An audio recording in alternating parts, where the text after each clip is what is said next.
Thank you Jesus, thank you father. दोस्तों जय मसीह, आप सभी का प्रभु यीशु मसीह के नाम में फिर एक और बार दूसरे दिन रेवलेशन स्टडी के ऊपर आप सभी का स्वागत करता हूं। बेहद खुश हूं, बहुत उत्साहित हूं, फिर से आप सभी को वचन के माध्यम से, कॉन्टेक्स्ट के माध्यम से आपको सिखा सकूं। दोस्तों कल का प्रोग्राम, कल का पहला दिन मैं समझता हूं कि बम्पर ओपनिंग रहा और आप सभी ने बड़ी तादाद में उसे देखा, पसंद किया, शेयर किया। मैं समझता हूं कि अगर मैं गलत नहीं हूं कि कल का वीडियो अभी तक 24 घंटे अगर मैं कहता हूं हो रहा है तो कम से कम 35,000 लोग मात्र फेसबुक पे देख चुके हैं और 14,000 लोग यूट्यूब पे देख चुके हैं। और मैं समझता हूं कि 700 से भी ज़्यादा आसपास लोगों ने कल के वीडियो को फेसबुक के ऊपर शेयर करा है।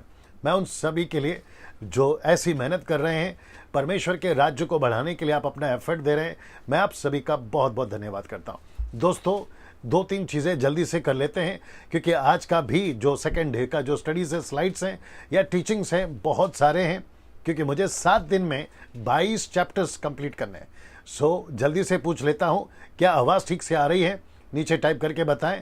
साथ ही साथ विजुअल क्लियर है तो वो भी टाइप करके बताएं, मतलब अभी तक जो आपको दिख रहा है। और साथ ही साथ में आप कहाँ से देख रहे हैं वो भी जो है आप टाइप करके मुझे ज़रूर बताएं। ओके, आप अगर चर्च से हैं यानी कि ग्रेस मिनिस्ट्री मेरे चर्च से, आप नीचे टाइप कर सकते हैं watching your programme from GMT, member of GMT या ग्रेस मिनिस्ट्री फेलोशिप। अगर आप मुंबई के बाहर हैं जो कलीसिया से मेरे, वो भी आप टाइप कर सकते हैं कौन से शहर से हैं। मसीह मंथन बैठक व्हाट्सएप ग्रुप, मैं समझता हूं कि व्हाट्सएप ग्रुप के 1000 मेंबर्स अगर आप देख रहे हैं तो वो भी आप टाइप करके बताएं कि आप जो है मसीह मंथन के मेंबर हैं। और साथ ही साथ जो पाकिस्तान से हमारे मित्र हैं, भाई लोग हैं, सिस्टर्स हैं, ब्रदर्स हैं, है ना, बच्चे लोग हैं, मैं उन सभी का स्वागत करता हूं। सर आप लोगों का भी बहुत बहुत स्वागत है, आप लोग देखते हैं। और साथ ही साथ भारत के बाहर जो अलग कंट्रीज़ है जैसे कि अफ्रीका है, UK है, इटली है, फिजी है, न्यूजीलैंड से काफ़ी लोग देख रहे हैं वहाँ से। और साथ ही साथ जो जितनी कंट्रीज़ है, कुछ कुछ नाम मैं भूल रहा हूँ क्योंकि मुझे काफ़ी मैसेजेस आते हैं, काफ़ी कॉल्स आते हैं अप्रिशिएशंस के, मैं उन सभी का बहुत बहुत धन्यवाद देता हूँ। और आखिरी में यूट्यूब के जितने भी सब्सक्राइबर्स हैं, मैं समझता हूँ 77,000 प्लस, आप सभी का भी भैया बहुत बहुत स्वागत है। आप लोग प्रोग्राम को देखते हैं और अपना खूब जो है प्यार देते हैं ना। जो फेसबुक के मेरे मित्र हैं, आप जो मुझे फॉलो करते हैं, आपको 2 चीज़ें बताना चाहूँगा। मुझे कल से काफ़ी फ्रेंड रिक्वेस्ट जो है आ रहे हैं, तो मैं चाहता हूं कि आप लोग मुझे फ्रेंड रिक्वेस्ट ना भेजें बल्कि पेज को लाइक करें। अगर आप उनमें से कोई हैं और अगर आपने मुझे फ्रेंड रिक्वेस्ट भेजा है तो ना भेजें, वो इसलिए क्योंकि मेरी जो लिस्ट है वो कंप्लीट हो गई है या पूरी हो गई, तो जिसके चलते मैं आपको ले नहीं पाऊंगा या एक्सेप्ट नहीं कर पाऊंगा। तो उसके लिए आपको करना क्या है, मेरे पेज को लाइक कर लीजिए, आप मेरे साथ में मेरे मित्र बन जाओगे, जुड़ जाओगे और जो भी मैं प्रोग्राम डालता हूँ लाइव फेसबुक पे वो सब आप देख सकते हैं। साथ ही साथ फेसबुक के जितने मेंबर्स हैं या मुझे सुनते हैं, फॉलो करते हैं, आप यूट्यूब चैनल को अगर आपने सब्सक्राइब नहीं किया है, मैं रिक्वेस्ट करता हूं कर लीजिए। वो इसलिए क्योंकि वहां पे मैं बहुत सारे प्रोग्राम डालता हूं, तो वहां से भी आप लोग देख सकते हैं, फॉलो कर सकते हैं। मैं उन सभी के लिए जो नहीं किए हैं, मैं उनको रिक्वेस्ट करता हूं कि आप ज़रूर करें। याद रखिए, मैं हमेशा कहता हूं और मुझे ऐसा कहने में कोई हिचकिचाहट नहीं है, मैं यूट्यूब चैनल से, सोशल मीडिया से पैसे नहीं कमाता, मैं सब कुछ मुफ्त में करता हूं और ये सिर्फ परमेश्वर के राज्य के लिए। वचन एक ही है, मुफ्त में मिला है, मुफ्त में देना है। बाकी लोग जो कर रहे हैं मैं उसकी कुछ नहीं बोलना चाहूँगा, लेकिन मेरी जो है ये कॉन्सेप्ट है, मैं ऐसा लेके चलता हूँ। चलिए दोस्तों, कम से कम 400 लोग के आसपास लोग जुड़ चुके हैं। मैं आप सभी का स्वागत करता हूं फिर से एक और बार आज के दूसरे दिन के रेवलेशन स्टडी पर, प्रकाशित वाक्य के अध्याय पर, जो कि मैंने डाला है जबरदस्त प्रकाशित वाक्य की पुस्तक पर अध्ययन। ना ऐसा मैं जबरदस्त इसलिए लिखता हूं क्योंकि मैं ये साबित नहीं करना चाहता हूं कि मैं जो टीचिंग दे रहा हूं वो बेहतर है, बाकी जो दे रहे हैं वो इतने बेहतर नहीं है। ये कॉन्सेप्ट पे मैंने नहीं लिखा है, मैंने लिखा है कि यीशु के वचन जबरदस्त है, उसके प्रकाशन जबरदस्त है, यीशु की बातें जबरदस्त है, उसके हिसाब से मैंने इसको लिखा है ना। दोस्तों अगर आप लोग अभी सब जुड़ गए हैं और आप लोग अपने मोबाइल पे, PC, लैपटॉप, आप जहां से भी देख रहे हैं, घर में आप फैमिली के साथ देख रहे हैं, मैं चाहता हूं कि आप लोग बड़े ध्यान से देखें, खूब शेयर करें, करते चले जाएं। और साथ ही साथ में एक और सिस्टम मुझे कल बताया था, वॉच पार्टी। आप ये भी कर सकते हैं, आप जैसे अभी लगा रहे हैं तो वॉच पार्टी पे भी आप लोग जा सकते हैं, ताकि वहां से भी लोग जो है देख सकें और प्रभु के राज्य को बढ़ता हुआ देख सके और वचन में मजबूत हो सके। चलिए दोस्तों, मैं समझता हूं कि 3-4 मिनट का इंट्रोडक्शन हो गया है। अब यहां से मैं नहीं रुकूंगा और जो है सारी चीजें आपको बताता चला जाऊंगा। नीचे टाइप हो रहा है, आवाज सुना दो, मुझे सुना दो कैसा चल रहा है ना। 500 या 550 लोग जुड़ गए हैं। मैं जी ओके, तो आवाज मुझे भी ठीक से सुनाई दे रही है। मैं यहां से भी स्टार्ट करने जा रहा हूं दोस्तों, मेरे साथ में बने रहें, बीच में जो है उठकर नहीं जाना और ये टीचिंग को मिस नहीं करना। चलिए दोस्तों, यहां से शुरू करूंगा। मैंने कल जो बताया था वो टोटल 3 चैप्टर्स बताए थे, पहला अध्याय, दूसरा अध्याय, तीसरा अध्याय, चैप्टर 1, 2, 3। मैंने ये भी बताया था कि पहले चैप्टर में इंट्रोडक्शन क्या है और जो बाकी 2 चैप्टर्स हैं यानी कि चैप्टर रेवलेशन 2 और 3, ये 7 कलीसियाओं के बारे में बताया था। कलीसियाओं के अच्छी बातें, यीशु का गुस्सा, प्रतिफल और है ना उनके पाप, ये सारी बातें मैंने बताई थी। और मैंने ये भी बताया था कि आज जो है 4था अध्याय, 5वां अध्याय, 6वां अध्याय, मेरी कोशिश है कि प्रतिदिन कम से कम 3 चैप्टर में कंप्लीट करूं। और तो 3 into 7 होते 21। एक चैप्टर जो छोटा सा है, मैं समझता 10वां अध्याय, उसको हम कोई एक दिन फिट करेंगे या कल करेंगे या परसों करेंगे, वो हम देखेंगे। चलिए दोस्तों, यहां से मैं शुरू कर रहा हूं। अब यहां से स्टार्ट होता है। जो यूट्यूब के सब्सक्राइबर्स हैं सर, अगर आज आप जुड़े हैं और आपने अभी तक मुझे सब्सक्राइब नहीं किया है, आप कर लीजिए। पहली बार देख रहे हैं, जल्दी से कर लीजिए। उससे क्या होगा कि मेरे जो वीडियोस अपलोड होते हैं वो आप तक जो है उसकी नोटिफिकेशन मिलती रहेगी।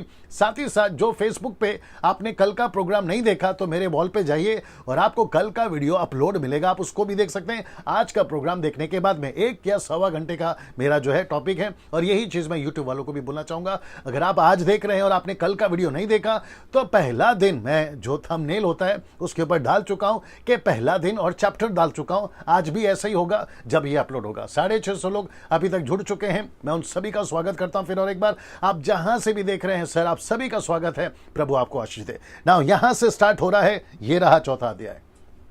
नाउ दोस्तों, प्रकाशित वाक्य 4था अध्याय बहुत दिलचस्प है, बहुत अद्भुत है, क्योंकि बाइबल के अंदर उत्पत्ति से लेकर प्रकाशित वाक्य तक का 4था अध्याय तक का अगर हम उतनी नजदीकी से, उतनी बारीकी से कि स्वर्ग में क्या क्या है, क्या क्या हो रहा है और स्वर्ग कैसा दिखता है, उसकी एक ग्लिम्स या झलक हमको इस अध्याय में देखने को मिलेगी।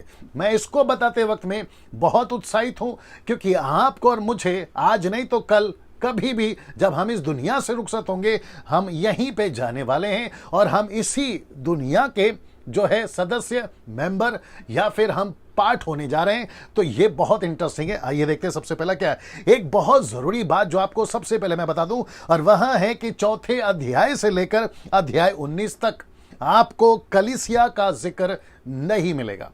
मैं रिपीट करता हूं, क्योंकि कलीसिया का जिक्र 2 अध्याय में कल हम देख चुके हैं, लेकिन कलीसिया का जिक्र सीधे 19वें अध्याय के बाद से हमको देखने को मिलेगा। इसलिए मैंने लिखा है कि 4थे अध्याय से लेकर 19वें अध्याय तक कलीसिया का जिक्र नहीं मिलेगा। इसको ध्यान में रखिएगा, क्योंकि उसके पीछे एक मकसद है। जब आप पूरे 7 दिन का टीचिंग सुन लोगे तो आपको हर एक चीज समझ में आ जाएगी ना। प्रकाशित वाक्य उसका पहला अध्याय वचन 1 से हम यहां से पढ़ना शुरू करेंगे ना। सबसे पहला कहता है, इन बातों के बाद जो मैंने दृष्टि की तो क्या देखता हूं कि एक स्वर्ग में एक द्वार खुला हुआ है। तो मैंने इसको जानबूझकर इसको लाल में रखा है या ब्रैकेट किया है। सबसे पहली बात आपको यह समझना जरूरी है कि स्वर्ग में एक द्वार है जो खुला हुआ है। अब जो कि जिसको मैंने पहले तुरही से शब्द से अपने साथ बात करते सुना था, वही कहता है, यानी यीशु कहता है कि जहां यहां ऊपर आ जा, मैं वे बातें तुझे दिखाऊंगा जिनका इन बातों के बाद पूरा होना अवश्य है। तो यीशु ने यूहन्ना को, जो उसका चेला था, उसको एक ऐसा दृश्य दिखाया जिसको कहते हैं खुला द्वार। ना ये चित्र देख लीजिए, यहां ठीक दिख रहा है, ये चित्र देख लीजिए, ऐसा खुला द्वार। ना दोस्तों, खुला द्वार का अर्थ क्या मतलब है? द्वार का खुला, स्वर्ग का द्वार खुला हुआ है, इसका मतलब क्या है? 750 लोग मेरी टीम बता रही है अभी तक लोग जुड़ चुके हैं। मैं उन सभी का स्वागत करता हूं। 750 लोग, आप सभी का स्वागत है। शेयर करते जाइए, वॉच पार्टी करते जाइए। वॉच पार्टी मतलब वो ऐप है, उसमें डालते जाइए, वो सारी चीजें आप लोग कर सकते हैं ना। खुला द्वार इसका मतलब क्या है ना, इसको देखिए, यूहन्ना किताब उसका 14 का 6, यीशु ने कहा था स्वर्ग का द्वार मैं हूं। ना, बहुत ध्यान से सुनिएगा, ये दरवाजा एक ही है, ये दरवाजा स्वर्ग का है। और यीशु कहता है कि मैं हूं, ये शब्द देख लिए, स्वर्ग का दरवाजा मैं हूं। अब इस पृथ्वी पे, खैर नाम तो नहीं लूंगा, आगे आप लोग समझदार हैं, इस पृथ्वी पे कोई मायके लाल, किसी का बाप नहीं बोल सकता कि स्वर्ग का द्वार मैं हूं। सिर्फ इस पूरे प्लेनेट पे और प्लेनेट के ऊपर यानी स्वर्ग में और प्लेनेट के नीचे यानी कि नरक में एक भी व्यक्ति नहीं बोल सकता कि स्वर्ग का द्वार मैं हूं, सिर्फ यीशु बोल सकता है। अब आप इससे अंदाजा लगाइए, जितने फॉलोवर्स हैं यीशु के, आपको खुद की पीठ थपथपानी होगी कि आप किस यीशु को फॉलो कर रहे हैं। वो एक ऐसा यीशु है जो स्वर्ग का द्वार है।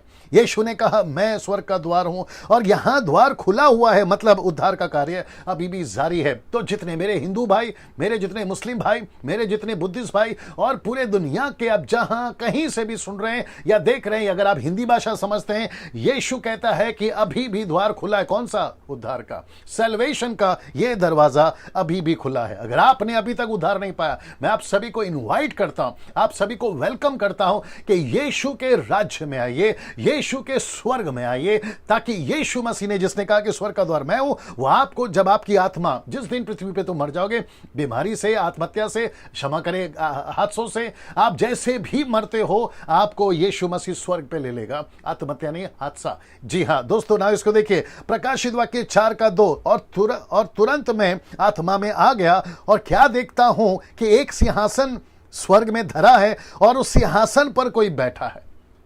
उस सिंहासन पर कोई बैठा है। ये चित्र देख लीजिए, अगर यहां ठीक से दिख रहा है, ये चित्र देख लीजिए, ये बैठा है सिंहासन पर। लेकिन सिंहासन पर कौन बैठा है? ऑफ कोर्स हमारा परमेश्वर पिता, जिसको हम कहते हैं यहोवा, जिसको हम कहते हैं एलोहिम, जिसको हम कहते हैं ऑलमाइटी गॉड, वो बैठा है सिंहासन पर। ना कुछ लोग कहते हैं कि स्वर्ग और नरक नहीं है। अगर स्वर्ग और नरक नहीं है तो फिर ये सब क्या है? सो जो नास्तिक लोग हैं, अगर ये वीडियो वो देख रहे हैं या उन तक पहुंच रही है, तो सर मैं आपको बता दूं कि आप बहुत बड़ी भूल में हैं। शैतान ने आपके आंखों पे, बुद्धि की आंखों पे पट्टी बांधा है कि इस ऊपर कुछ नहीं है, ऐसा कुछ नहीं होता। मैं वापस कहता हूं कि सर आप बहुत बड़े गड़बड़ में हैं। आपको विश्वास करना होगा कि एक स्वर्ग है, स्वर्ग पर एक दरवाजा है। जिस दिन तुम्हारी आत्मा इस पृथ्वी से निकल जाएगी, या तो आप नरक के दरवाजे में घुसोगे या तो आप स्वर्ग के दरवाजे में घुसोगे। मैं आपका वेलकम करता हूं कि आप यीशु के स्वर्ग के दरवाजे पे आए। ना यहां पर एक पिता है जो बैठा हुआ है, जो दर्शाता है, यह है स्वर्ग का दृश्य। ना वचन 4:3 कहता है, जो उस पर बैठा है वह यशब और मानिक सा दिखाई पड़ता है, और उस सिंहासन के चारों ओर मरकत सा एक मेघ धनुष दिखाई देता है। पहले इसकी बात कर लेते हैं। मेघ धनुष ना यह बताता है परमेश्वर वाचा का परमेश्वर है या वाचा पूरा करता है। इसको देख लीजिए, मेघ धनुष बताता है कि परमेश्वर, आपको मेघ धनुष बता देता हूं, ये जो है रैम्बो, ये चारों तरफ घेरा हुआ है। हाँ, ये बताता है कि परमेश्वर वाचा का परमेश्वर है, वाचा को पूरा करना जानता है। सब बदल सकते हैं, परमेश्वर कभी नहीं बदलता। आप नीचे आमीन कर सकते हैं, टाइप कर सकते हैं, हालेलुया बोल सकते हैं। आप जैसा प्रतिक्रिया दिखाना चाहें आप लोग दिखा सकते हैं। ना प्रकाशित वाक्य 4:4 लिखा है, और सिंहासन के चारों ओर 24 सिंहासन हैं। उन सिंहासनों पर 24 प्राचीन श्वेत वस्त्र पहने हुए बैठे, उनके सिरों पर सोने के मुकुट हैं। तो ये 24 प्राचीन कौन है मैं ये भी बताऊंगा। 4 प्राणी कौन है मैं आपको ये भी बताऊंगा। ना सबसे पहले बात करते हैं इजरायलियों के, 24 प्राचीनों के, 12 गोत्र इजरायलियों के और 12 चेले यीशु के। मैं ये भी आपको बता देता हूं, बड़े ध्यान से सुनिएगा।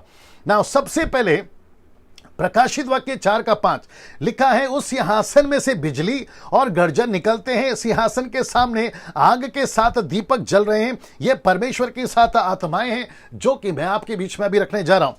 सिंहासन में से बिजली और गर्जन, इसको देख लेते हैं जो कि ऊपर लिखा है, सिंहासन में से बिजली और गर्जन। ये देख रहे हैं बिजली और गर्जन। मैं आपको इसको पहले समझा देता हूं। दूसरा शमूएल उसका 22वां अध्याय वचन 14 से 15 लिखा है, यहोवा आकाश में से गरजा।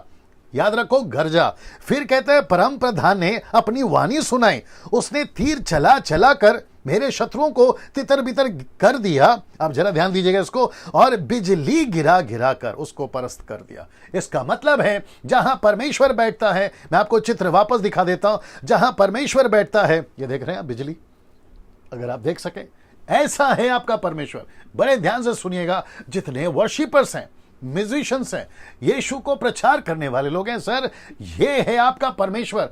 जब आप परमेश्वर की उपस्थिति में आते हो, आपको बड़े भय के साथ, बड़े आदर के साथ, कांपते हुए, यशायाह की किताब का 6:2 कहता है, कांपते थर थराते हुए परमेश्वर के पास में आना है। और मैं समझता हूं कि आप जब सुन रहे हो, इस स्टडी को सुन रहे हो, फेसबुक, यूट्यूब, जहां से भी, आपके अंदर परमेश्वर के प्रति जो डर है वो पनपना चाहिए, आदर पनपना चाहिए। आपकी जो कॉन्सेप्ट है, आपकी जो विचारधारा है, अब वो बदलनी चाहिए। आपको कौन से डिनोमिनेशन ने परमेश्वर के बारे में कैसे प्रचार किया मुझे नहीं पता, लेकिन कम से कम वचन के आधार पर आपको समझना होगा, एक ऐसा परमेश्वर है जो बिजलियों के बीच में रहता है, जो सिंहासनों के बीच में रहता है, जो गर्जन के बीच में रहता है। हम उसका सामना नहीं कर पाएंगे अगर हम उल्टे सीधे काम करते हैं। अगर हम परमेश्वर के पक्ष में हैं, परमेश्वर हमारे पक्ष में ना। वापस आते हैं पहला सैमुएल की किताब में आ जाते हैं। दूसरा सैमुएल 22:14-15 कहता है, यहोवा आकाश से गरजा, परम प्रधान ने अपनी वाणी सुनाई, उसने तीर चला चलाकर शत्रु को तितर बितर कर दिया, बिजली गिरा गिरा कर।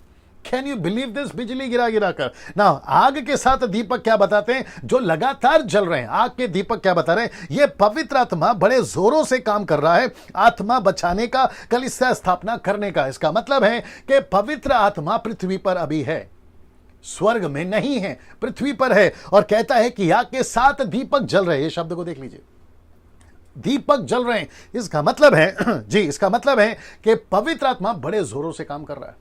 और उसका काम क्या है? आत्मा बचाना, नीचे गिराना नहीं, धक्का मारना नहीं, हंसाना नहीं, लाफिंग स्पिरिट, स्लेइंग स्पिरिट, है ना, लेइंग हैंड्स, ये नहीं है भैया, ये हो चुका है। वापस कहता हूं, जो लोग प्रभु यीशु में आ चुके हैं, जी, जो प्रभु यीशु मसीह में आ चुके हैं, उनको फॉर एवर, मैं रिपीट करता हूं, फॉर एवर, ये पवित्र आत्मा पाना, पवित्र आत्मा के दान को पाना, पवित्र आत्मा के बुलाहट को पाना, पूरा पवित्र आत्मा का मंदिर बन जाना खुद आप, ये वन टाइम एक्ट है, ये नॉन रिपीटेबल एक्ट है, ये वापस रिपीट नहीं होता, ये फॉरएवर है। ये आपको समझना होगा। ऐसी डिनोमिनेशंस, ऐसे पास्टर्स, ऐसे प्रीचर्स जो हाथ रख रख कर विश्वासियों को नीचे गिराते, ये कॉन्सेप्ट गलत है। ये कॉन्सेप्ट गलत है, क्योंकि पवित्र आत्मा ऑलरेडी आ चुका है, आपके अंदर रहता है। उसका मकसद एक ही है, आपको लेना है, आत्मा बचानी है, कलीसियाओं की स्थापना करना है। ये उसका पर्पस है पृथ्वी के ऊपर। आपको रिच करना नहीं है। अगर परमेश्वर चाहेगा आपको रिच कर सकता है, अमीर बना सकता है, उसमें कोई दिक्कत नहीं है। आपके पास में झोपड़ा है, बंगला दे सकता है, आपके पास में साइकिल है, गाड़ी दे सकता है, आपके पास में पैसा नहीं है, पैसा दे सकता है। लेकिन इस सब चीज के लिए पवित्र आत्मा नहीं आता। जी, इस सब के लिए पवित्र आत्मा नहीं आता। पवित्र आत्मा आता है उसके मकसद के लिए, आत्मा बचाना, कलीसियाओं की स्थापना करना। जी, आत्मा बचाना, कलीसियाओं की स्थापना करना, ये मकसद के साथ पवित्र आत्मा आता है। ये आपको समझना होगा। विशेष करके पंजाब के लोग और साथ ही साथ साउथ के लोग ये एक्टिविटीज बहुत करते हैं।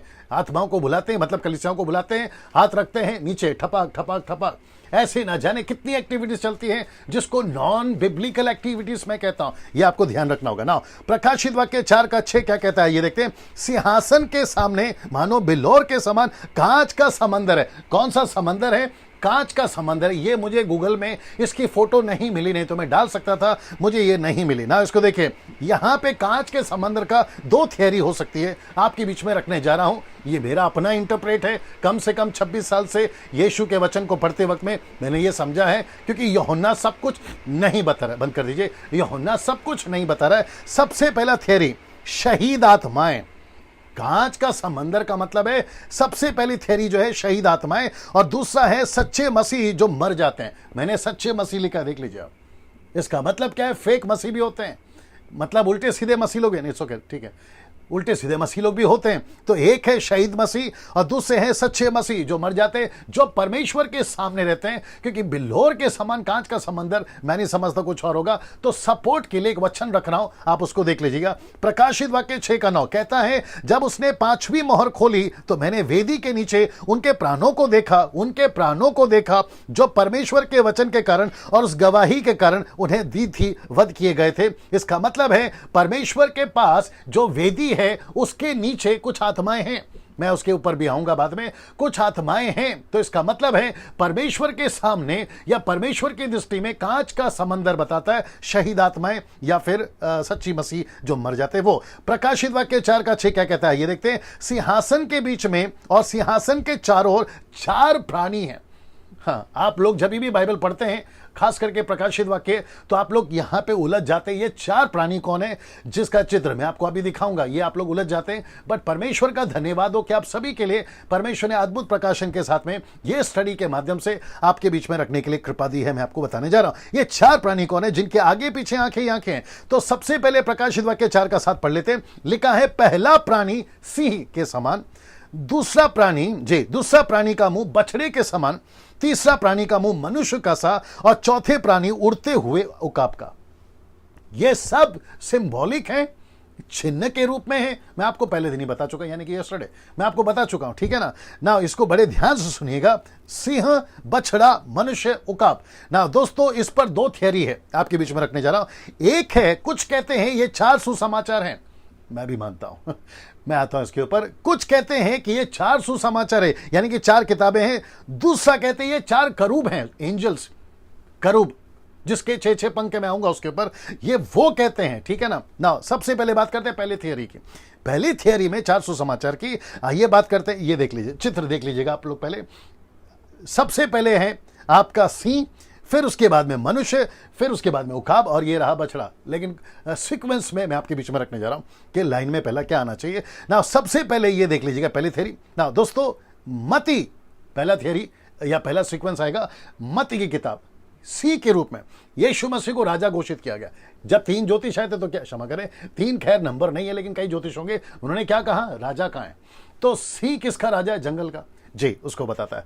दूसरा मरकुस बताता है, यीशु कहता है मैं सेवा लेने नहीं बल्कि सेवा करने आया, ये बताता है बछड़े को। तीसरा, लूका की किताब में मनुष्य का पुत्र, आप हर बार मनुष्य का पुत्र पढ़ेंगे, जो कि बताता है मनुष्य के रूप में, ये रहा। चौथा, यीशु मसीह कहता है, यूहन्ना की किताब वाला कहता है परमेश्वर का पुत्र, ये हो गया उकाब। तो मैं वापस आता हूं इसके पास में, ये रहा मती की किताब, फिर उसके बाद में मरकुस का किताब, उसके बाद में मनुष्य यानी लूका की किताब, और ये रहा उकाब, यूहन्ना की किताब। सीक्वेंस में ऐसा आएगा दोस्तों, वापस आपको चित्र दिखा देता हूं। ये स्वर्ग में ऐसा 4 दिखाई दिया। अब ये इत्तेफाक है, कोइंसिडेंस है, मुझे नहीं पता, लेकिन यीशु के बारे में, यीशु के स्वभाव, यीशु के चरित्र, यीशु के कार्य को जो 4 किताबों ने रिकॉर्ड किया पृथ्वी के लिए, आपके और मेरे लिए, इसको यूहन्ना दर्शन के रूप में, सिंबॉलिक के रूप में, पिक्चर या चिन्ह के रूप में ये 4 प्राणियों को देखता हो, ये 4 प्राणियों को देखता है। कितना अद्भुत है, कितना अमेजिंग है। परमेश्वर का कनेक्शन, यीशु का कनेक्शन ओल्ड टेस्टमेंट से न्यू टेस्टमेंट तक कहीं ना कहीं आपको मिलता चला जाएगा, उसमें यह कड़ी है दोस्तों, आगे बढ़ते हैं। इसको देखिए, ये 4 सुसमाचार की पुस्तकें हैं जो यीशु के 4 स्वभाव को बताती है। देख लीजिए इसको, जी, ये 4 स्वभाव को बताती है। मैंने आपको अभी बता दिया, ये यीशु के चरित्र को बताती है दूसरी थियरी, उसके ऊपर भी आ जाता हूं, दोनों ऑप्शन रखता हूं, आपको जो ठीक लगे आप वो समझिए 4 करूब की दूसरी थ्योरी कौन सी है, 4 करूब का मतलब है स्वर्गदूत, एंजल्स। इसको देखिए, ऐसा एक चित्र एक व्यक्ति उसने देखा, आपके बीच में रखने जा रहा हूं। पहला ये देख लीजिए, ये टोटल डिफरेंट है, आपस में जुड़े हुए हैं, देख लीजिएगा। हेजेकियेल की किताब, उसका पहला अध्याय वचन 10, जो कि कहता है कि उनके सामने के मुखों का रूप मनुष्य का सा था, मनुष्य का था, ये देखिए सामने का रूप।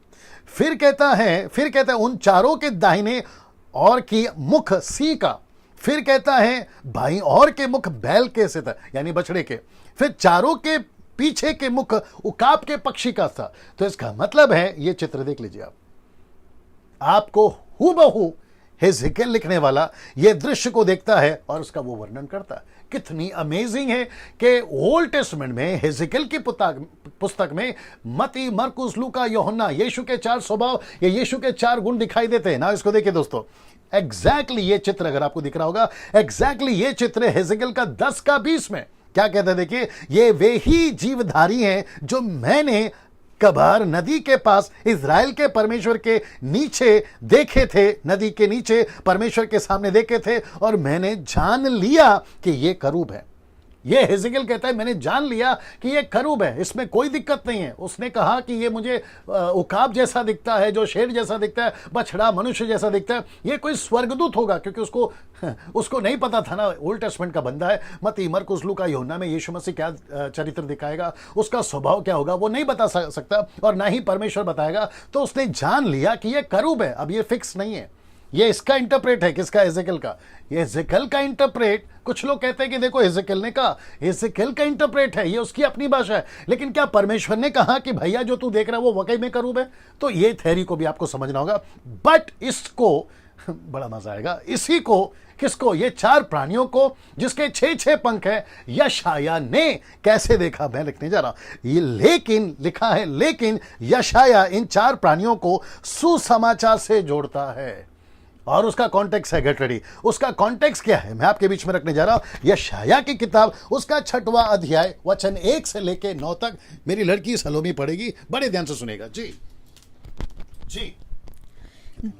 जिस वर्ष उजिया राजा मरा, मैंने प्रभु को बहुत ही ऊंचे सिंहासन पर विराजमान देखा, और उसके वस्त्र के घेर में मंदिर भर गया। उसने ऊंचे पर साराप दिखाई दिए, उनके 6 पंख थे, 2 पंखों से वे अपने मुंह को ढांपे थे, और 2 से अपने पांवों को, और 2 से उड़ रहे थे। वे एक दूसरे से पुकार पुकार कर कह रहे थे, सेनाओं का यहोवा पवित्र पवित्र पवित्र है, सारी पृथ्वी उसके तेज से भरपूर है। और पुकारने वाले के शब्द से देवड़ियों की नींवें डोल उठी, और भवन धुएं से भर गया। तब मैंने कहा, हाय हाय, मैं नष्ट हुआ, क्योंकि मैं अशुद्ध होठ वाला मनुष्य हूँ, और अशुद्ध होठ वाला मनुष्य के बीच में रहता हूँ, क्योंकि मैंने सेनाओं के यहोवा महाराजा धीरज को अपनी आंखों से देखा है। तब एक साराप हाथ में अंगारा लिए हुए, जिसे उसने चिमटे से वेदी पर से उठा लिया था, मेरे पास उड़ कर आया।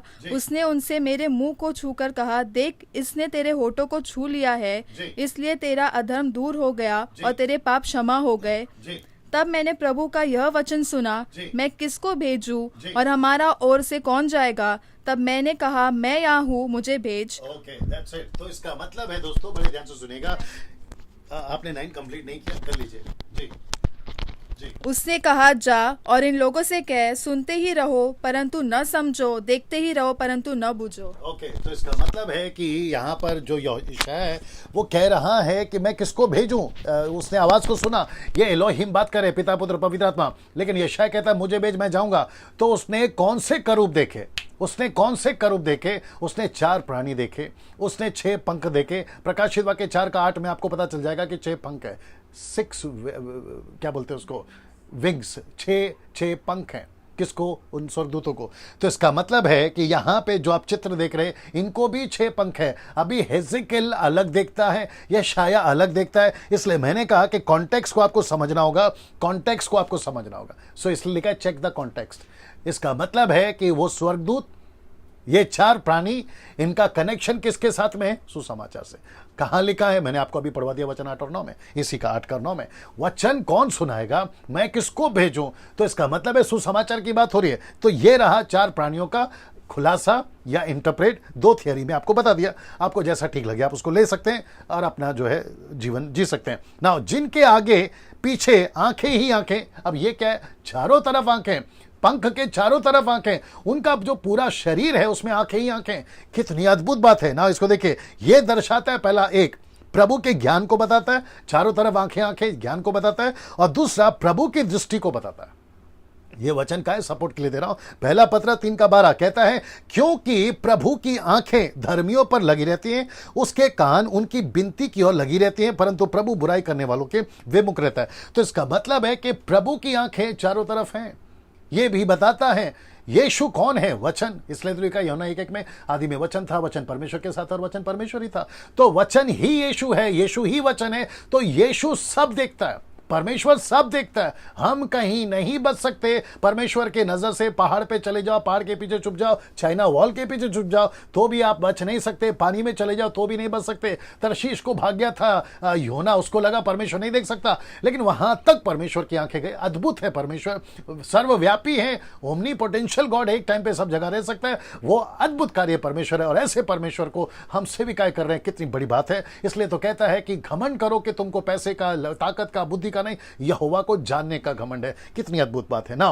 प्रकाशित वाक्य 4:8 से लेकर 11 तक मैं चाहूंगा कि सलोमी आपको इसको पढ़ना है। ये सब आपको, ये वचन मैंने रखा है ताकि आपको समझ में आए। ये यहां आराधना हो रही है, यहां आराधना हो रही है, परमेश्वर का आदर हो रहा है, और कैसे कर रहे हैं वो जरा तरीका देख लीजिए, फिर मैं आ रहा हूं जी। आइए सुनते हैं जी। चारों प्राणियों के 6 पंख है, और चारों ओर और भीतर आंखें ही आंखें हैं, और वे रात दिन बिना विश्राम लिए यह कहते रहते हैं, पवित्र पवित्र पवित्र प्रभु परमेश्वर सर्वशक्तिमान, जो था और जो है और जो आने वाला है। जब वे प्राणी उसकी जो सिंहासन पर बैठा है और जो युगानुयुग जीवता है महिमा और आदर और धन्यवाद करेंगे, तब 24 प्राचीन सिंहासन पर बैठने वाले के सामने गिर पड़ेंगे और उसे जो युगानुयुग जीवता है प्रणाम करेंगे, और वे अपने अपने मुकुट सिंहासन के सामने यह कहते हुए डाल देंगे, हे हमारे प्रभु और परमेश्वर, तू ही महिमा और आदर और सामर्थ के योग्य है, क्योंकि तू ही ने सब वस्तुएं सृजी और वे तेरी ही इच्छा से थी और सृजी गई। नाउ दोस्तों, ये पूरा वचन आप जैसे ही सुन रहे हो, मेरी लड़की जैसे पढ़ रही थी, आपको एहसास हो गया होगा ये कॉन्सेप्ट होता था स्वर्ग में। परमेश्वर की आराधना ऐसी होती थी ना। इसको देखिए, सबके सब ने अपने अपने मुकुट परमेश्वर के सामने डाल दिए, क्या कहते हुए, इसके योग्य आप हैं, आदर के योग्य आप हैं, सम्मान के योग्य आप हैं। और देखिए, एक ने भी अपना सर पर मुकुट नहीं पहना। ये है परमेश्वर की भक्ति, इसको कहते हैं परमेश्वर की आराधना, इसको कहते हैं परमेश्वर की स्तुति, इसको कहते हैं इस तरीके से। नाउ वर्शिप का सही तरीका यही है, जो कि मैंने ग्रीक वर्ड लिया है प्रोस्कुनियो, जिसका मतलब है मुंह के बल गिरना। और ये यहां पर क्या कर रहे देख लीजिए आप।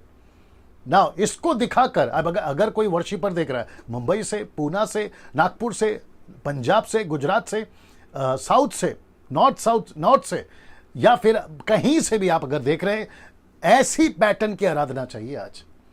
जबकि आजकल सब गड़बड़ है, सब ये देखो, आजकल सब गड़बड़ है, कैसे भी नाच रहे हैं। मैं वापस आऊंगा इसके ऊपर, क्योंकि कुछ विचित्र प्राणी लोग हैं हमारे आराधना के टीम में, विचित्र प्राणी।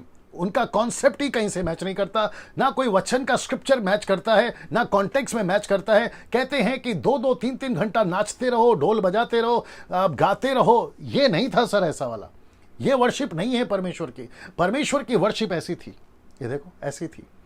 इसके ऊपर बहुत वीडियो बना चुका हूं, आगे भी बनाता रहूंगा, और आपको समझना होगा। अभी कुछ लोगों को गुस्सा आ रहा होगा, विशेष करके जो वर्शिप के टीम के मेंबर्स हैं ना, उनको गुस्सा आ रहा होगा। अभी कुछ नहीं कर सकता। जिस दिन हम सब स्वर्ग में जाएंगे, परमेश्वर आपसे पूछेगा कि बेटा कैसे तरीके से कर रहे थे आराधना, कैसे नाच रहे थे मेरे भवन में, कैसे कर रहे थे तुम ये तरीके से, संसारिक मूवी का गाना, संसारिक रिदम लेकर, बीट्स लेकर तुम मेरे लिए अर्पण कर रहे थे, कैसे हो सकता है। परमेश्वर इतना पर्टिकुलर है कि परमेश्वर ने कैन का अर्पण स्वीकार नहीं किया। आप सोच के देखो, जब तब की कोई ऐसा लॉ नहीं था, कोई वचन नहीं था। आज तो सब कुछ है, तो हमें कितना गंभीर होना चाहिए वर्शिपर में, वर्शिप के क्षेत्र में। जितने वर्शिप लीडर्स हैं, आप जो भी हैं सर, उसमें से कुछ अपने लोग भी हैं, मैं उन सभी को कहना चाहता हूं, सर एक बार रीचेक करो, आपके वर्शिप के पैटर्न को, कॉन्सेप्ट को रीचेक करो। ऐसी है क्या, जरा रीचेक करो। अगर ऐसी नहीं है, जितना जल्दी हो सके आपको चेंज करना है, क्योंकि पूरे बाइबल के अंदर, खास करके न्यू टेस्टमेंट में, आपको विचित्र टाइप की जैसी आजकल चल रही है वैसे नहीं मिलेगी। इसके लिए बीच में रख रहा हूं। ये रहा 5वां अध्याय, यानी कि 4था हम कंप्लीट कर चुके हैं। आशा करता हूं कि आपको सारे जो कॉन्सेप्ट है वो समझ में आ गए होंगे। यूट्यूब पे, फेसबुक पे अपलोड हो जाएगा, वापस से आप लोग सुन लीजिएगा और बातों को समझ लीजिएगा, क्योंकि मेरे पास में जो वक्त सीमा है उसी के हिसाब से मुझे चलना होगा। आज मैं सिर्फ 1.5 घंटा बात करूंगा। मुझे कुछ लोगों ने कहा था कि आप 1 घंटे में खत्म कर रहे हैं, मैं 1.5 घंटा तक आज लेकर चलूंगा। प्रकाशित वाक्य 5वां अध्याय, इस पर आते हैं ना। प्रकाशित वाक्य का 5वां अध्याय वचन 1 से लेकर 5 तक में आइए सुनते हैं यहां पर क्या बातें। यीशु के महत्व को बताता है, उसका मरना कितना जरूरी था वो बताता है, उसका जी उठना कितना जरूरी था वो बताता है, और मोहर खोलना कितना जरूरी है उसको बताता है। आइए एक बार उसको सुन लेते हैं। जी जी। जो सिंहासन पर बैठा था, मैंने उसके दाहिने हाथ में एक पुस्तक देखी जो भीतर और बाहर लिखी हुई थी, और वह 7 मुहर लगाकर बंद की गई थी। फिर मैंने एक बलवंत स्वर्गदूत को देखा जो ऊंचे शब्द से यह प्रचार करता, इस पुस्तक के खोलने और उसकी मुहर तोड़ने के योग्य कौन है? परंतु न स्वर्ग में, न पृथ्वी पर, न पृथ्वी के नीचे कोई उस पुस्तक को खोलने या उस पर दृष्टि डालने के योग्य निकला। तब मैं फूट फूट कर रोने लगा, क्योंकि उस पुस्तक के खोलने या उस पर दृष्टि डालने के योग्य कोई न मिला। इस पर उन प्राचीनों में से एक ने मुझसे कहा, मत रो, देख यहूदा के गोत्र का वह सी जो दाऊद का मूल है, उस पुस्तक को खोलने और उसकी 7 मुहरें तोड़ने के लिए जयवंत हुआ है। ये चित्र देख लीजिए दोस्तों, देख लीजिए, वहां पे सब ठीक दिख रहा है जी।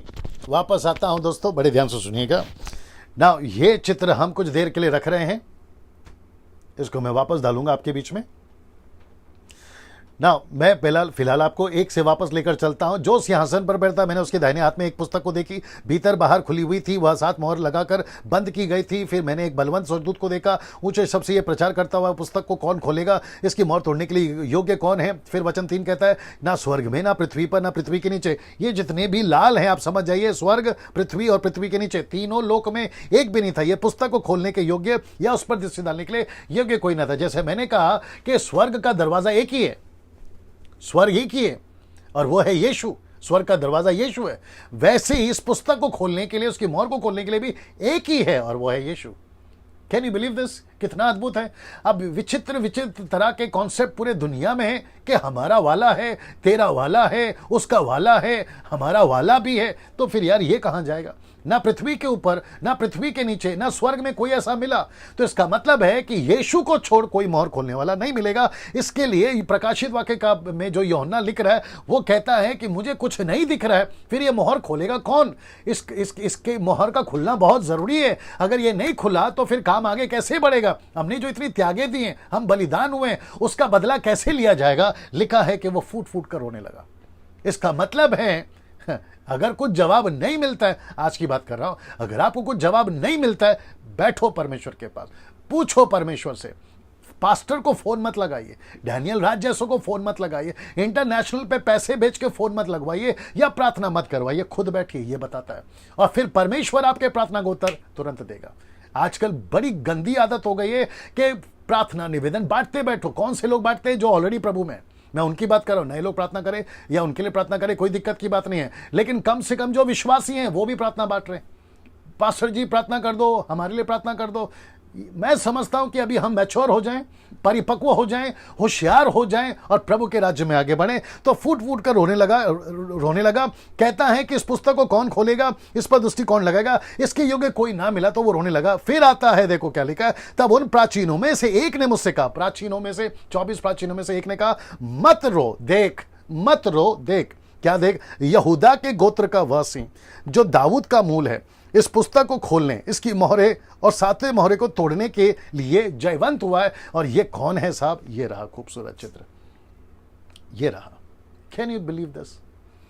यीशु यूदा का सिंह। जब यीशु क्रूस पे मरा था तो मेमना था, बकरी का बच्चा, लेकिन जब यीशु जी उठा वो बब्बर शेर है। Can you believe this? कितना अद्भुत, कितना महान परमेश्वर की हम सेविकाएं कर रहे हैं जी। ना देख लीजिए लाइट का ना, प्रकाशित वाक्य 5:6 कहता है, और मैंने उस सिंहासन के चारों प्राणियों और उन प्राचीनों के बीच में मानो एक वध किया हुआ मेमना खड़ा देखा। मैं आपको दिखाऊंगा चित्र। उसके 7 सिंह और 7 आंखें, ये परमेश्वर की 7 आत्माएं हैं जो सारी पृथ्वी पर भेजी गई है। मैं वो भी आपको दिखाऊंगा जो सारी पृथ्वी पर भेजी गई है। पहले उसको देख लेते हैं। यह पवित्र आत्मा का मिशन और एक ही मकसद या कार्य मिशन है, और वह है यीशु का सुसमाचार सुनाना।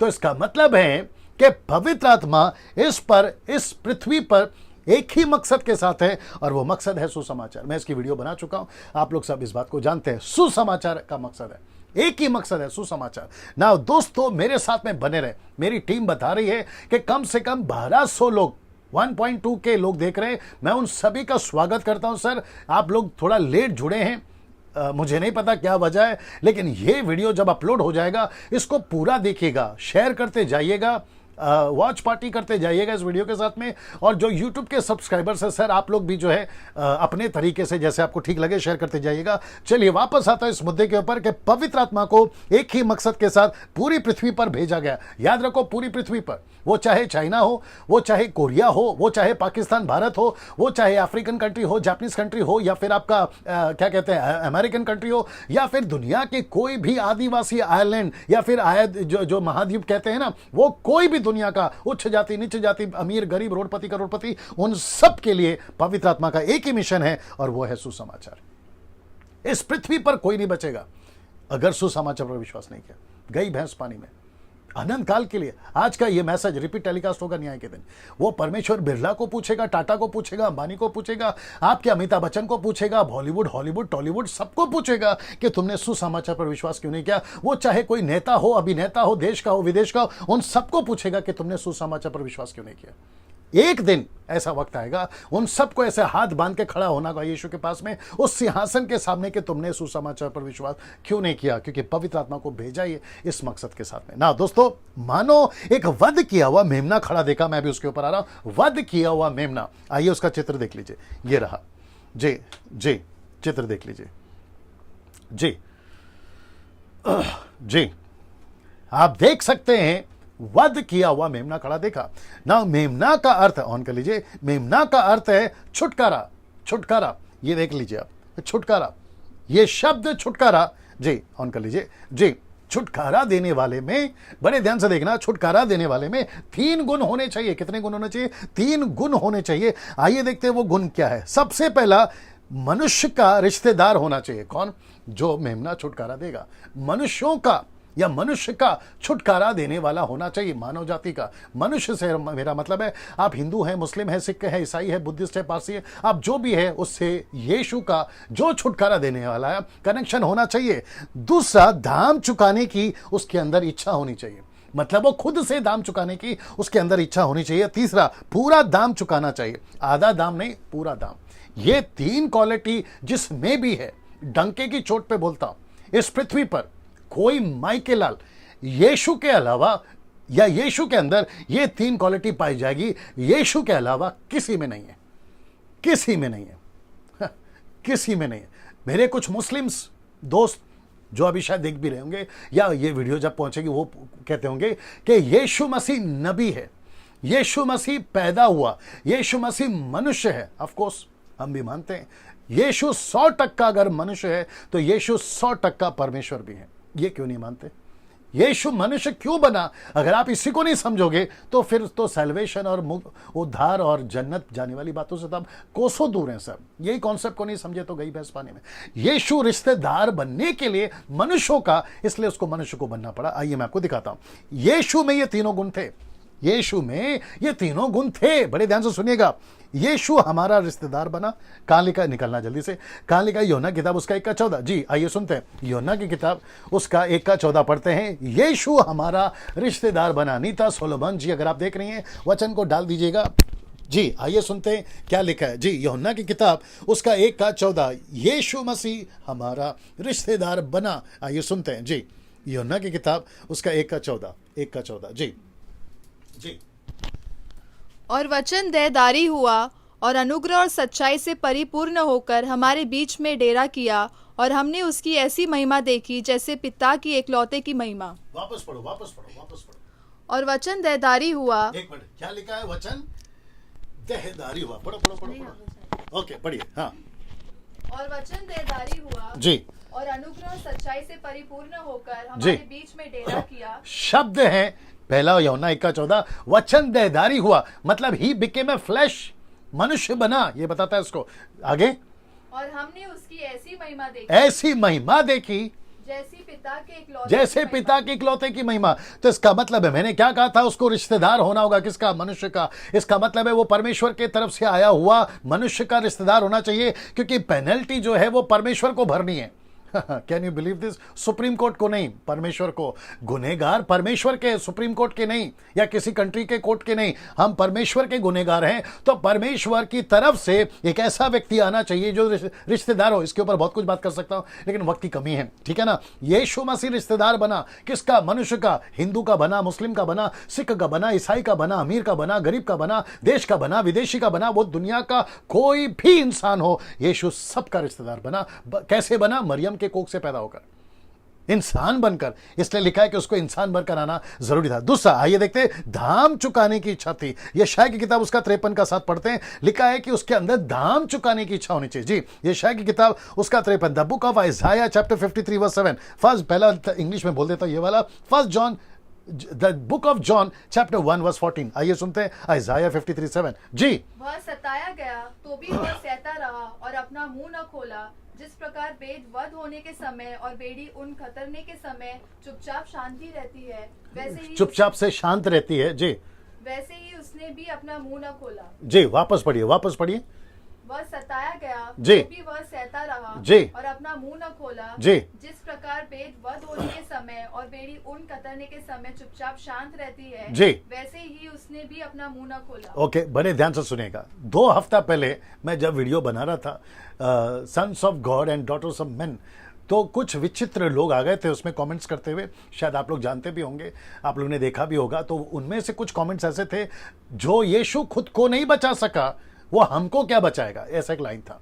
अगर ऐसे विचित्र प्राणी अगर अभी देख रहे हैं या फिर भविष्य में जब भी ये वीडियो चल रहा होगा तब देख रहे होंगे कि सर मैं आपको बताना चाहता हूं कि यीशु जानबूझकर चुप रहा, क्योंकि लिखा है दाम चुकाने की इच्छा होनी चाहिए। एक ऐसी मौत मरा जो इस प्लेनेट के ऊपर अभी तक कोई ऐसी मौत नहीं मरा यीशु के अलावा। और ऐसी मौत मरने के लिए, ऐसा मेमना बनने के लिए, ऐसा मेमना बनने के लिए, ऐसा मौत मरने के लिए यीशु मसीह को चुपचाप रहना जरूरी था। अब उनको कौन समझाए उनको कौन समझाए कि यीशु चुप क्यों है, जबकि पिलातुस पूछ रहा है, हेरोदेस राजा पूछ रहा है, वहां के कैफा, हन्ना सब पूछ रहे हैं। कम से कम 4 कोर्ट में यीशु मसीह का फैसला चला। वो सब पूछ रहे हैं, अगर तू कहेगा, पिलातुस ने तो कहा एक्सक्यूज मी, वो कहता है, पिलातुस कहता है, अगर तू कहता है मैं अभी तुझे रिहा कर दूंगा, कम से कम एक बार बोल तो सही। लेकिन बाइबल रिकॉर्ड करती है कि वो चुप रहा। और अभी आपने पढ़ा यशायाह की किताब में कि यीशु मसीह कहता है वो चुप रहा। उन कतरने वाला भेड़िया जैसा होता है, क्षमा करें, भेड़ जैसा होता है ना, मेमना, वो चुप रहता है, वैसा यीशु चुप रहा। ये दर्शाता है कि यीशु की इच्छा थी कि वो मौत मरे। किसके लिए? डैनियल राज के लिए। किसके लिए? जो अभी आप लोग देख रहे हैं उसके लिए। किसके लिए? जो भविष्य में उद्धार पाएंगे उनके लिए। यीशु को यह मौत से होकर गुजरना जरूरी था मेरे दोस्त। ना इसको देखिए, पूरा दाम चुकाया। इब्रानी किताब उसका 9 का 12 पढ़ते हैं, आइए सुनते हैं। इब्रानी किताब 9 का 12, the book of Hebrew chapter 9 verse 12। जी जी जी, the book of Hebrew chapter 9 verse 12। जी, पूरा दाम चुकाना चाहिए, ये शर्त है। तीसरा जी, और बकरों और बछड़ों के लहू के द्वारा नहीं, जी, पर अपने ही लहू के द्वारा एक ही बार पवित्र स्थान में प्रवेश किया और अनंत छुटकारा प्राप्त किया। सही, उसने पूरा दाम चुकाया। और क्रूस के ऊपर यीशु मसीह ने क्या कहा? पूरा हुआ, इट इज फिनिश्ड, पूरा हुआ। तो इसका मतलब है ये 3 शर्तें हैं मानव जाति को छुटकारा देने का। ये 3 शर्तें हैं। तो मेमना यीशु मसीह वो स्क्रोल को, वो मोहर को तोड़ने के लिए, माफ करिए, वो मोहर को तोड़ने के लिए, उस पुस्तक को खोलने के लिए योग्य कौन है? एक ही व्यक्ति है, उसका नाम है यीशु मसीह। मुझे घमंड है इस वक्त प्रचार करते वक्त में कि मैं यीशु को मानता हूं जो ऐसा है। जितने व्यूवर्स हैं, आप फेसबुक यूट्यूब पे देख रहे हैं, अगर आप यीशु के फॉलोवर्स हैं, आपका पीठ थपथपाइए। आपको घमंड होना चाहिए कि आप ऐसे यीशु मसीह की आराधना करते हैं, आप यीशु मसीह के पीछे चलते हैं। कितनी अद्भुत बात है। जब आप सड़क पे चलते हो, सीना ऊपर, सीना तान के, सर ऊपर करके चलिए कि आप यीशु मसीह के फॉलोवर्स हैं। ऑफिस में काम करते डंके की चोट पे बताइए कि आप यीशु के फॉलोवर हैं। आप घर पर रहते रिश्तेदारों को बताइए आप यीशु के फॉलोवर हैं। आप सड़क में दोस्तों से मिलते उनको डंके की चोट पे बताइए कि आप यीशु मसीह के फॉलोवर हैं। आप कोई बिजनेस करते आपके बिजनेस पार्टनर को बताइए कि आप यीशु मसीह के फॉलोवर हैं। आपको शर्म नहीं करना है, आपको नहीं डरना है किसी के बाप से इस पृथ्वी के ऊपर, क्योंकि आप एक ऐसे परमेश्वर की आराधना कर रहे हैं जो इतना अद्भुत है। Can you believe this? नीचे टाइप कर सकते हैं आमीन, हालेलुया, थंब वाला, जैसे आपको रिएक्ट करना है आप लोग कर सकते हैं, क्योंकि अद्भुत बातें परमेश्वर आपके बीच में रख रहा है ना। उसके 7 सिंह और 7 आंखें थी। ये चित्र देख लीजिए, 7 सिंह 7 आंखें। ये क्या है मैं बताने जा रहा हूं। ये परमेश्वर की 7 आत्माएं हैं जो सारी पृथ्वी पर भेजी गई है। सी दिस, सारी पृथ्वी पर भेजी गई है। ये है यीशु मसीह, ये है आपका यीशु मसीह, जिसके 7 सिंह हैं, 7 आंखें हैं, जो ये 7 आत्माएं बताती हैं जो सारी पृथ्वी पर भेजी गई है ना। इसको देखिए, प्रकाशित वाक्य 5 का 7। वक्त को ध्यान में रखते हुए बात करूंगा, क्योंकि मैं अभी दूसरे चैप्टर मतलब 5वें चैप्टर पे हूं, फिर एक 6वां चैप्टर जो कि अद्भुत है उसके ऊपर आऊंगा। जो कि प्रकाशित वाक्य 5 का 7 कहता है, उसने आकर उसके दाहिने हाथ से जो सिंहासन पर बैठा था वह पुस्तक ले ली। ये चित्र देख लीजिए, ये चित्र देख लीजिए। उसने जो सिंहासन पर, यानी कि परमेश्वर जो बैठा था सिंहासन पर से वो पुस्तक ले ली। ये रहा पुस्तक, यानी कि वो पुस्तक, यानी कि जो मोहर है, 7 सील्स जिसको हम कहेंगे, जिसकी स्टडी हम करेंगे, ये ले ली। कहता है कि उसने आकर ले ली। अब इसको देखिए, इसको देखिए, प्रकाशित वाक्य 5 का 5वां अध्याय 8 से लेकर 10 तक में लिखा है, जब उसने पुस्तक ले ली तो वो चारों प्राणी 24 प्राचीन उस मेमने के सामने गिर पड़े। किसके सामने? मेमने के सामने। कौन किसकी आराधना करता है? परमेश्वर की। ये मेमने, 4 प्राणी, अगर यीशु मसीह परमेश्वर नहीं है, अगर वो गॉड नहीं है, तो उसके सामने क्यों गिर गए भैया? कुछ लोग कहते हैं यीशु मसीह नबी है, कुछ लोग कहते हैं यीशु मसीह परमेश्वर हो ही नहीं सकता। यहोवा विटनेस वाले कहते हैं वो यीशु नहीं, वो यीशु परमेश्वर हो ही नहीं सकता। फिर ये दंडवत कैसे कर रहे हैं? माता यरूशलेम वाले कहते हैं ऊपर एक माँ है, ऊपर एक बाप है, यीशु है ही नहीं है। कि कहां से आ गए यार तुम लोग? कहां से आ गए तुम लोग? माता यरूशलेम वालों, कहां से पढ़ते हो बाइबल? कौन से कॉन्टेक्स्ट में पढ़ते हो बाइबल? यीशु को देखो आराधना हो रही है, वो भी लिखा है स्वर्ग में उसके सामने गिर पड़े ना। इसको देखिए, हर एक के हाथ में वीणा, धूप से भरे हुए सोने के कटोरे, ये तो पवित्र लोगों की प्रार्थनाएं हैं। मेरे पास में वक्त की कमी है सर, नहीं तो मैं इसमें जा सकता था। इतना सा बोलूंगा, आपकी एक भी प्रार्थना, सिस्टर्स, ब्रदर्स, आप जो भी हैं, आपकी एक भी प्रार्थना परमेश्वर बेकार जाने नहीं देगा। अगर वो प्रार्थना जेन्युइन है, सच्ची है, ईमानदारी है, आपकी एक भी प्रार्थना को बेकार जाने नहीं देगा ना। आगे देखिए, ये वह नया गीत गाने लगे कि तू इस पुस्तक की लेने, उसकी मोहरें खोलने के योग्य, क्योंकि तूने वध होकर, बड़े शब्द को ध्यान दीजिएगा, तूने वध होकर अपने लहू से, क्या लिखा है बड़े ध्यान से देखना, लिखा है कि तूने अपने लहू से हर कुल, भाषा, लोग, जाति में से परमेश्वर के लिए लोगों को मोल लिया है। उन्हें हमारे लिए, परमेश्वर के लिए एक राज्य और एक याजक बना दिया। वे पृथ्वी पर राज्य करते हैं, अभी कर रहे हैं। यूहन्ना के टाइम पे ये चारों लोग, ट्राइब, लैंग्वेज, पीपल, नेशन, ये अभी पृथ्वी पे राज्य कर रहे हैं। इसलिए वो कहता है वो पृथ्वी पे राज कर रहे हैं, यानी अभी की बात हो रही है। Can you believe this?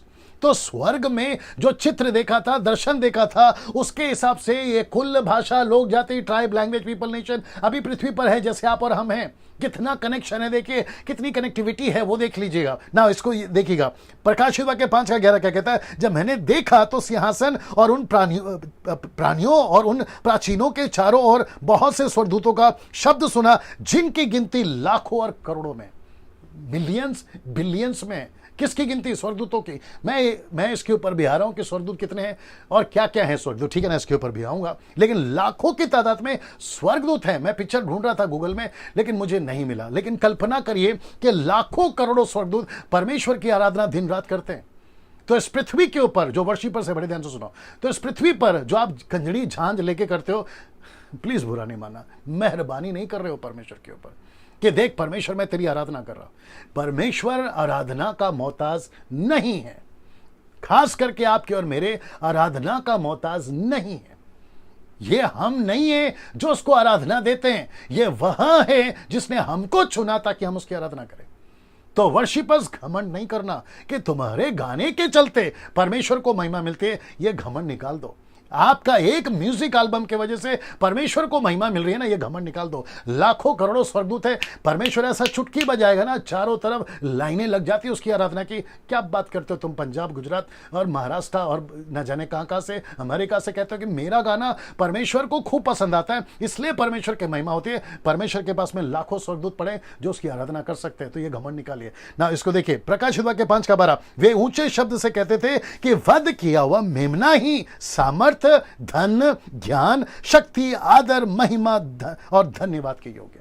ये है आपका परमेश्वर ना। प्रकाशित वाक्य 5:13 देखते हैं क्या लिखा है। लिखा है, मैंने स्वर्ग में, पृथ्वी पर और पृथ्वी के नीचे समंदर के सब सृजी वस्तुओं को, सब कुछ को जो उनमें है, मैं इसको बाद में रखूंगा। आइए देखते हैं आगे क्या कहता है। ये कहते सुना कि जो सिंहासन पर बैठा है उसका और मेमने का धन्यवाद, आदर, महिमा और राज्य युगानुयुग रहे। अब इसको देखिए, प्रकाशित वाक्य 5:14 कहता है, और चारों प्राणियों ने आमीन कहा और प्राचीनों ने भी गिरकर दंडवत किया। तो इसका मतलब है कि स्वर्ग में एक पिक्चर अभी तक आपको दिख रहा होगा कि वो चाहे 24 प्राचीन हो, 12 ट्राइब्स ऑफ इजराइलाइट्स और यीशु के 12 चेले और वो 4 प्राणी, सिंह हैं, उकाब हैं, बछड़ा है, मनुष्य है, वो सारे के सारे और लाखों करोड़ों स्वर्गदूत एक ही काम करते हैं दिन रात, पवित्र पवित्र पवित्र, ये कहते हुए। ये है उनका गीत, ना कि कोई ढेंचक पूजा टाइप, अगर आगे आप समझदार हैं, ना कोई लीला शीला टाइप। ये है परमेश्वर का पैटर्न वर्शिप का। मैं वापस कहता हूं बड़े ध्यान से, क्योंकि ये सब्जेक्ट है इसलिए मैं प्रचार कर रहा हूं, वर्शिपर्स के बारे में बात कर रहा हूं। आपको बहुत सेंसिटिव रहना है। म्यूजिक बजाते वक्त, गीत लिखते वक्त वचन से प्रेरित होकर ही आपको गाने के लाइन लिखनी है। नॉन बिब्लिकल गाने मत लिखिए जो परमेश्वर को बिल्कुल पसंद नहीं है। परमेश्वर की नजर में वो कचरा है। मैं वापस कहता हूं वो कचरा है। आपको बहुत सेंसिटिव रहना है, ये बात को आपको समझना होगा ना। बात करते हैं इनकी, इसको देख लीजिए, 5 जगहों से परमेश्वर की स्तुति हो रही है यहां पर। आइए बताते हैं। सबसे पहला स्वर्ग से, पृथ्वी से, और फिर पृथ्वी के नीचे नरक से, फिर कहते हैं समंदर की सब सजी हुई वस्तुओं से, और सब कुछ जो उसमें है उसमें से। ये देखिए, तो हर चीज परमेश्वर की आराधना करती है, हर चीज परमेश्वर को महिमा देती है, हर चीज परमेश्वर। सृष्टि, कैन यू बिलीव दिस, सृष्टि जानती है परमेश्वर कौन है। नारियल का पेड़ जानता है परमेश्वर कौन है। आपका जो क्या कहते हैं उसको, वो फूल जिसका तुम हार माला पहनाकर चढ़ाते हो, गंदे का फूल, वो जानता है परमेश्वर कौन है। गेंदे का फूल, वो जानता है परमेश्वर कौन है। कमल का फूल जानता है परमेश्वर कौन है। क्या बात कर रहे हो, हर चीज जानती है परमेश्वर कौन है। अगरबत्ती जानता है, क्योंकि वो भी लकड़ी है, उसको परमेश्वर ने बनाया। सृष्टि जानती है परमेश्वर कौन है। सृष्टि की आराधना मत करो, सृष्टिकर्ता की आराधना करो, क्रिएशन की नहीं, क्रिएटर की आपको वर्शिप करनी है ना। इसको देखिए, अब आते हैं 6वें अध्याय पर, और ये अद्भुत है दोस्तों। मेरे साथ कितने लोग देख रहे हैं? मेरे साथ में बने रहे जी, मेरे साथ में 1200 लोग देख रहे हैं, मेरे साथ में बने रहे सर। और मैं जानता हूं कि आपको परमेश्वर अद्भुत रीति से बात कर रहा है, और आप लोग इसको खूब एंजॉय कर रहे हैं। 1 घंटा हो चुका है, शायद 50 मिनट हो चुके हैं, 10 मिनट और बाकी है। मुझे इस पर बात करनी थी। अब मुझे नहीं पता कि इसमें कितना टाइम जाएगा, लेकिन कोशिश करूंगा कि आज जो है आपको 1.5 घंटे में पूरा समाप्त कर सकूं ना। प्रकाशित वाक्य 6वां अध्याय, यहां से शुरू होता है क्लेश का प्रारंभ। मैं रिपीट करता हूं, यहां से शुरू होता है क्लेश का प्रारंभ। प्रकाशित वाक्य 6 का 17 पढ़ते हैं जी। प्रकाशित वाक्य 6 का 17, क्योंकि उनके प्रकोप का भयानक दिन आ पहुंचा है, अब कौन ठहर सकता है। मतलब पहला अध्याय इंट्रोडक्शन खत्म हो गया, शुरुआत के 2 यानी कि दूसरा अध्याय, तीसरा अध्याय 7 कलीसिया पे खत्म हो गया। अभी अभी आपने देखा 4था अध्याय जो स्वर्ग का दृश्य बताता है, और अब ये रहा आपके बीच में 5वां अध्याय को मैं बता चुका हूं, या ये रहा 6वां अध्याय जो बताता है ये क्लेश का शुरुआत है। 5वां अध्याय को मैं बता चुका हूं कि पुस्तक कौन खोलेगा, ये आप लोग ने सुन लिया है। तो अब यहां से क्लेश का आरंभ शुरू होता है। क्लेश, सताव अब यहां से शुरू होता है, और यह परमेश्वर की तरफ से आने वाली बातें कुछ कुछ है, और कुछ शैतान की, उसको भी देख लेंगे ना। यहां से लिखा है अब परमेश्वर के क्रोध के सामने कौन ठहर सकता है ना।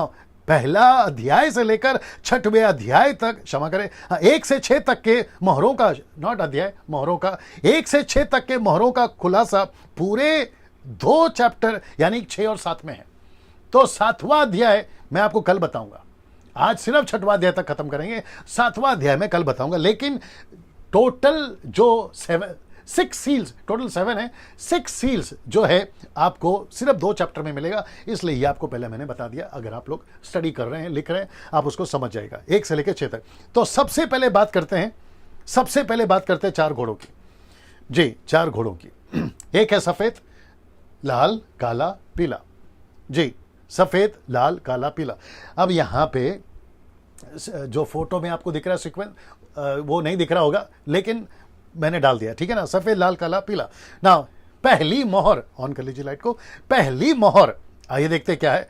प्रकाशित वाक्य 6 का 1 से जी। सलोमी वहीं से पढ़ो, ये दे दो जब तक जी जी। फिर मैंने देखा कि मेमने ने उन 7 मोहरों में से एक को खोला जी, और उन चारों प्राणियों में से जी एक का गर्जन का सा शब्द सुना कि आ।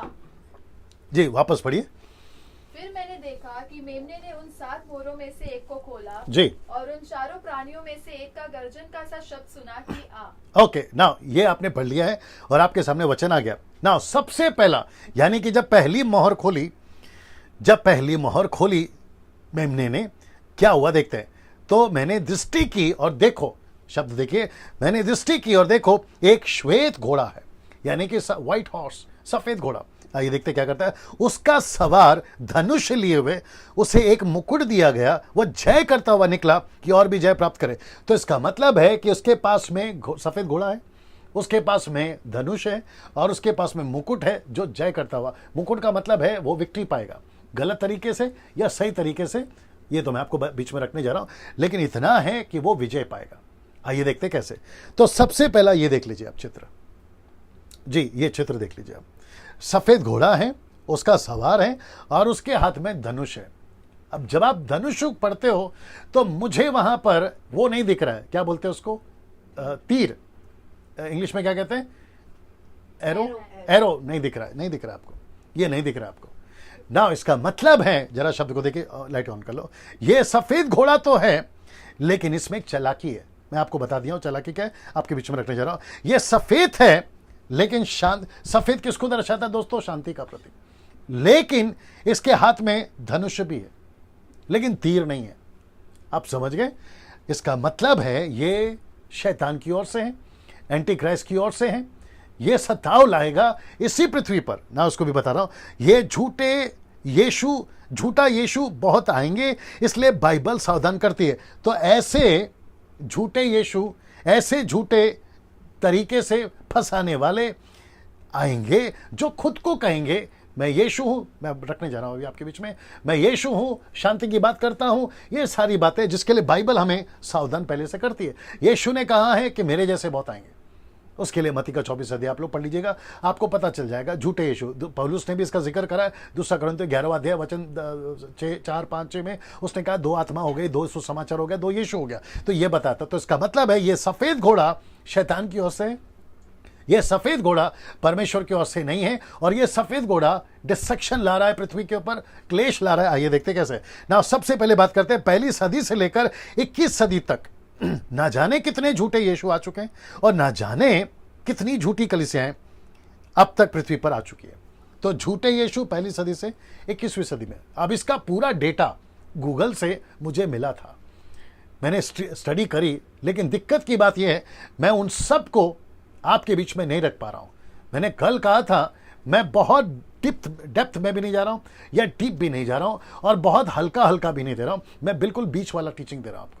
अगर मैं डेप्थ में जाऊंगा और एक एक चीज का मसाला निकालूंगा तो मैं समझता हूं कि 7 दिन नहीं 100 दिन लगेंगे। तो जिसके चलते मुझे जो है ऐसा करना पड़ रहा है। पहली सदी से लेकर 21वीं सदी तक न जाने कितने झूठे यीशु अब तक आ चुके हैं। साबित करे, घोषणा करे, ऐलान करा कि मैं यीशु हूं, है ना, आई एम द जीसस, ऐसा घोषणा करा अफ्रीका से, अमेरिका से, चाइना के कंट्री से, लेकिन सबके सब मर गए, सबके सब मर गए। कुछ नहीं, खाली डब्बा और हवा था वो, नहीं रहा। और आज भी हैं, कुछ लोग होंगे, और आज भी लोगों को जो है ऐसे यीशु मिलते होंगे। सब ठीक है जी, आज भी लोगों को मिलते होंगे ना। मेरी टीम मुझे बता रही है कि कम से कम 1300 लोग अभी देख रहे हैं। मैं उन सभी का स्वागत करता हूं। दोस्तों आप सभी बने रहें। मुझे नहीं पता आप लेट क्यों आ रहे हैं, लेकिन कल से कोशिश करिएगा ठीक 8 बजे आप लोग जुड़ जाया करो। जैसे कुछ 500-600 लोग जुड़ जाते हैं, ऐसे आप लोग भी जुड़ जाया करें, और साथ ही साथ शेयर करना शुरू करिए। क्या कहते हैं, वॉच पार्टी में डालना शुरू कर दीजिए, ताकि सब तक जो है सुसमाचार जा सके। आप सबका फिर से स्वागत है। परमेश्वर आपको बहुत आशीष दे। मेरे साथ में बने रहे ना। 1 घंटा हो चुका है दोस्तों, बस थोड़ा देर और दीजिए, बर्दाश्त करिए। और मैं जानता हूं कि 1 घंटा कैसे निकल गया, शायद आपको भी नहीं पता। एंजॉय करिए। पहली सदी से 21वीं सदी तक ना जाने कितने झूठे यीशु, ना जाने कितनी झूठी कलीसियां ऑलरेडी स्थापित हो चुकी, खत्म हो चुकी। उसमें जवा विटनेस है, माता यरूशलेम है, सर्वशक्तिमान परमेश्वर, बिजली चमकती वाला एक नया निकला है, और ओनली जीसस वाले लोग हैं, और ना जाने इल्यूमिनाटीज यानी कि सैटेनिक चर्च, वो भी हैं इसमें। तो ऐसे लोग, उन सभी को मैं आप सभी को जागरूक करना चाहता हूं कि सावधान रहिए, क्योंकि सफेद घोड़ा, ये देखिए, ये सफेद घोड़ा जिसका जिक्र प्रकाशित वाक्य के 6वें अध्याय में हो रहा है, यह पहली मोहर है जो पृथ्वी पे डिस्ट्रक्शन लाने वाला ये प्राणी। ऐसे बहुत सारे झूठे यीशु जगत में थे, अभी भी हैं, और आगे भी आएंगे। इसलिए यीशु ने मत्ती के 24 अध्याय में हमको सावधान किया है। नाउ ये आपको मैं दिखा चुका हूं, अब इसको देखिए। दूसरी मोहर यहां से खुलने जा रही है, यानी कि दूसरा घोड़ा। ये देखते हैं प्रकाशित वाक्य 6:4। फिर एक और घोड़ा निकला जो लाल रंग का था। यह लाल रंग का क्या है, मैं आपके बीच में रखने जा रहा हूं। इसके सवार को यह अधिकार दिया गया कि पृथ्वी पर से मेल उठा ले, यानी कि पीस, मेल उठा ले, शांति उठा ले, ताकि लोग एक दूसरे को वध करें। और उसे एक बड़ी तलवार दी गई, उसे एक बड़ी तलवार दी गई। सीरियस, यह व्यक्ति पृथ्वी पर से मेल उठा लेगा, इसको एक तलवार दी गई ताकि एक दूसरे को मारे ना। इसको देखिए, यह लाल घोड़ा युद्ध बड़े पैमाने पर होगा, यह उसको दर्शाता है। मैं रिपीट करता हूं कि लाल घोड़ा युद्ध एक बड़े पैमाने पे होगा, यह उसको दर्शाता है ना। इसको देखिए, इस घोड़े का सवार को यह अधिकार है कि पृथ्वी पर से मेल यानी कि शांति उठा ले। घर घर लड़ाई होगी, देश देश में लड़ाई होगी। यह चित्र जी, यह चित्र आप देख लीजिए पहला। इसका मतलब है कि जब से पृथ्वी बनी है तब से लेकर अब तक आप सब जानते हैं कि घर घर लड़ाई है, देश देश लड़ाई है। जो अभी आप देख रहे हैं, सुबह न्यूज उठाकर देखो, न्यूज़पेपर, और आपका जो भी चैनल आता है न्यूज देखिए, चारों तरफ लड़ाई मिलेगी। कोई इसको मार रहा है, कोई उसको मार रहा है, सड़क पे मॉब लिंचिंग होती है, कोई किसी के नाम पे तो कोई किसी के नाम पे बेमतलब का हत्या हो रहा है, सुपारी दी जा रही है, क्या कहते हैं, गलत चक्कर के चलते मर्डर हो रहा है, बाप बेटे को, बेटा बाप को, है ना, ये सारी चीजें हो रही है। ये सारा का सारा अगर अभी इतना है तो जब ये लाल घोड़ा छूटेगा दोस्तों, जब ये लाल घोड़ा छूटेगा दोस्तों, तो सोचिए कितना क्योस, कितनी गड़बड़ी हो जाएगी। इसलिए मैंने ऊपर लिख दिया कि युद्ध बड़े पैमाने पे होगा। जो न्यूज़ आप लोग अभी देखते हो ना, ये चिल्लर है। जो झगड़े की न्यूज़ आप सुनते हो ना, ये चिल्लर है। बड़े पैमाने पे अभी होना बाकी है, आप उसका अंदाजा तक नहीं लगा सकते। इसलिए मैं रिक्वेस्ट करता हूं कि जितनी जल्दी हो सके, जैसे मैं 7वें चैप्टर पे आऊंगा, आपको एहसास हो जाएगा कि कितना जरूरी है यीशु के उस रैप्चर में उठा लिए जाने में आपकी गिनती, उसकी तैयारी मैं कर रहा हूं ना। इसको देख लीजिए, ये रहा तीसरी मोहर। प्रकाशित वाक्य 6:5 कहता है, जब उसने तीसरी मोहर खोली तो मैंने तीसरे प्राणी को यह कहते सुना, आ, और मैंने दृष्टि की, देखो एक काला घोड़ा और उसके सवार के हाथ में एक तराजू है। आपको मैं दिखा देता हूं काला घोड़ा। पहला ये देख लीजिए जी, मेरे पास में जो पिक्चर है, जो मुझे मिला है, मैं आपके बीच में रख रहा हूं जी, और उसके हाथ में एक तराजू है। आइए देखते हैं किसको दर्शाता है। प्रकाशित वाक्य उसका 6:6 क्या कहता है, ये देखते हैं। मैंने उन 4 प्राणियों के बीच में से एक शब्द ये कहते सुना, ये बड़ा इंटरेस्टिंग है, बड़े ध्यान से सुना। कहता है कि दिनार का सेर भर गेहूं, मैंने लाल किया गेहूं क्यों, मैं बताऊंगा। फिर कहते हैं दिनार का 3 सर जव, फिर तेल और दाखरस की हानि ना करना। मैं तेल को लाल करना भूल गया, लेकिन हम उसको काउंट करेंगे। ये सब की हानि नहीं करना, मतलब ये घोड़े को लाइट बंद करो, ये घोड़े को कहता है कि तुम इसका हानि नहीं करना। किसका? इन सब का हानि नहीं करना, ये जितने लाल में है और वो तेल समेत, ठीक है ना, oil and what do call wine, इसको हानि नहीं करना। ऐसा क्यों दोस्तों? इस व्यक्ति को क्यों कहा कि तुम उसकी हानि नहीं करना? उसके पीछे की लॉजिक है, मैं आपके बीच में रखने जा रहा हूं, इसलिए मैंने कहा ये इंटरेस्टिंग है, मेरे साथ बने रहे ना। काला घोड़ा ये अकाल को दर्शाता है, फैमिन, अकाल को दर्शाता है। लेकिन अकाल किस बात का? ये घोड़ा जो लाया है, ये घोड़ा जो लाया है, ये अकाल किस बात का? इसके हाथ में तराजू है, मतलब ये चीजों को तोलेगा। ये दिमाग में रखिए, ये बहुत ही क्या कहते हैं ना, चौकन्ना रहेगा कि किधर अकाल भेजना है, किधर नहीं भेजना है, किसको तकलीफ देना है, किसको नहीं तकलीफ देना है। और मैं आपको बता दूं, मैंने आपको बताया कि गेहूं को, तेल को, जव को, दाखरस को हानि नहीं पहुंचाएगा ये आदमी, ये स्वर्गदूत, झूठा स्वर्गदूत, ये उसको नहीं, दूत नहीं पहुंचाएगा। बट मैं आपको बताता हूं अकाल किस बात का, संसारिक भोजन का नहीं, आत्मिक वचन का। आमोस की किताब उसका 8:11, आमोस की किताब उसका 8:11, जी आमोस की किताब उसका 8:11। परमेश्वर यहोवा की यवानी है, देखो ऐसे दिन आते हैं जब मैं इस देश में महंगी करूंगा, उसमें ना तो अन्न की भूख और ना पानी की प्यास होगी, परंतु यहोवा के वचन के सुनने ही की भूख और प्यास होगी। मैं कुछ सेकंड इसको रख रहा हूं, देख लीजिए आप। जी दोस्तों, कौन सा अकाल है? वचन की। वचन क्यों? अब आप लोग कहोगे डैनियल भाई आजकल यूट्यूब पे तो बहुत सारे लोग प्रचार कर रहे हैं, यूट्यूब पे तो भर भर के प्रचार आ रहा है, फेसबुक पर भी भर भर के प्रचार आ रहा है आजकल। लेकिन मैं उनकी बात ही नहीं कर रहा हूं ना सर, मैं बात कर रहा हूं जेन्युइन, सच्चे वचन के कॉन्टेक्स्ट में। ऐसे लोग कितने हैं वो बताइए, ऐसे लोग कितने? यूट्यूब पे, माफ करिए शब्द अच्छा नहीं लगेगा आपको, लेकिन मेरी मजबूरी है बोलना, फेसबुक और यूट्यूब पे कचरा खिला रहे हैं लोग, वचन नहीं खिला रहे हैं, कचरा खिला रहे हैं। ऐसा बोलकर मैं अपना उल्लू सीधा नहीं कर रहा हूं, लेकिन जो गलत है उसको मैं बता रहा हूं। मजबूरी यह है कि मैं बता रहा हूं। अगर आप मेरी जगह पे होंगे तो आप ही बताओगे, बस फर्क इतना है कि आप वहां और मैं यहां हूं, ये बात को समझिए। सो वचन का फैमन, अकाल पड़ेगा। और लिखता है आमोस का किताब 8:11 में, परमेश्वर का वचन जो है महंगा हो जाएगा, उनमें अन्न की भूख और न प्यास की होगी, परंतु यहोवा के वचन के सुनने की भूख और प्यास होगी। सच्चे वचन जिसका जिक्र पौलुस ने भी कहा, कथा कहानियों पर मन लगाएंगे, कानों की खुजली के चलते लोग वचन को, प्रचारकों को बटोर लेंगे। बीच में मैंने सुना था, बोले डैनियल भाई आजकल तो जो कन्वेंशन होती है, क्रूसेड होती है, कॉन्सर्ट्स होते हैं, उसमें सेलेक्टेड लोगों को ही बुलाया जाता है। बोला कौन से लोगों को? जो पब्लिक को खुश करते हैं। Can you believe this?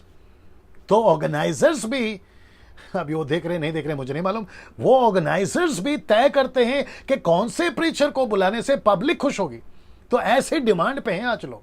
तो जो सच्चे प्रीचर हैं उसको तो दूर दूर तक का कोई रिश्ता नहीं रखते उनके साथ में। बोला नहीं यार, इसको मत बुलाओ, ये आकर न्याय की बात करेगा, पाप की बात करेगा, यीशु मसीह की बात करेगा, आत्मा जीतने की बात करेगा, ग्रेट कमीशन की बात करेगा, इसको मत सुनाओ। ऐसे लोगों को बुलाओ जो ब्लेसिंग, प्रॉस्पेरिटी है ना, तेल पानी।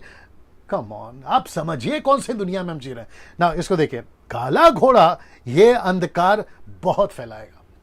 मैं आपको दिखाने जा रहा हूं ये अंधकार, जी ये अंधकार, देख लीजिए लाइट का क्या करना है, ये अंधकार बहुत फैलाएगा। मैं वापस इसको कुछ सेकंड रख रहा हूं, देख लीजिएगा, ये अंधकार बहुत फैलाएगा। और किस क्षेत्र में अंधकार फैलाएगा मैं आपको बता देता हूं। जी, काला घोड़ा ये अंधकार को बहुत फैलाएगा। पूरे संसार में अंधकार का राज्य बहुत बढ़ेगा। सबसे पहला सेक्स के मामले में, मूवीज के मामले में और ड्रग्स के मामले में। ये देख लीजिए आप, ऐसा बंद रखना। ये जो व्यक्ति है ना, ये वाला व्यक्ति, ये इसलिए इसको काला घोड़ा बोला है। और ये क्या करेगा, ये ऐसों की हानि नहीं करेगा। मैं आ रहा हूं, तेल गेहूं उसके ऊपर मैं आ रहा हूं, लेकिन ये किसकी हानि करेगा, ये मनुष्यों की, बाकी संसार की हानि करेगा। और पूरे संसार में अंधकार बहुत फैलेगा ना। मैंने ये 3 क्यों डाला, सेक्स, मूवी एंड ड्रग्स, आप लोग सब वाकिफ हैं इन बातों से। आज हर जगह पे आपको ये तीनों चीजें मिल जाएंगी। अभी मूवी से मेरा मतलब है Hollywood, Bollywood, Tollywood and TV serials.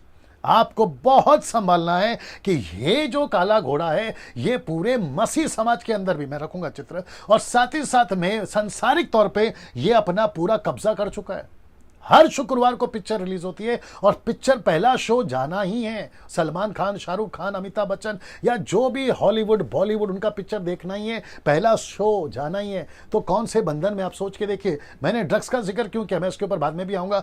मैंने ड्रग्स का क्यों जिक्र किया, आपको पता है क्लब खोले जा रहे हैं, रेस्टोरेंट्स खोले जा रहे हैं, दारू पिलाने के लिए नहीं, बड़े ध्यान से सुनना, उनको मेंबर्स बनाने के लिए। तो वो मेंबर्स बनाते हैं, उनको जो है फर्स्ट आवर्स का, क्योंकि मैं 7 साल होटलों में काम कर चुका, मुझे पता है। वो कहते हैं हैप्पी आवर्स, हैप्पी आवर्स का टाइमिंग 7 से 8 या 8 से 9, और उसमें आपको दारू मुफ्त, और उसके लालच में लोग जाते हैं। और उसके चलते होता क्या है कि लोग जो हैं मेंबर बन जाते हैं। इसका मतलब है आप बंधन में आ गए। अब आप सोच के देखिए, ये पूरा का पूरा अंधकार का राज्य आज पूरी यूनिवर्स में, लॉस एंजलिस की तो बात ही मत करिए, वहां अमेरिका की बात करो, वहां तो खुलेआम पंजाब के अंदर 4 घर छोड़िए आपको लोग ड्रग्स वाले मिल जाएंगे। और आपको यह भी पता है कि फोन पर, आपके टीवी पर, और ऐसे ऐसी पिक्चरें आजकल, टीवी सीरियल हम नहीं देख पा रहे क्योंकि सेक्स बहुत भरा पड़ा उसके अंदर, और पिक्चर के अंदर तो लिमिट क्रॉस है। अब आप सोच के देखिए, ये बड़ा इतना अंधकार का राज्य कौन ला रहा है, ये ला रहा है ना।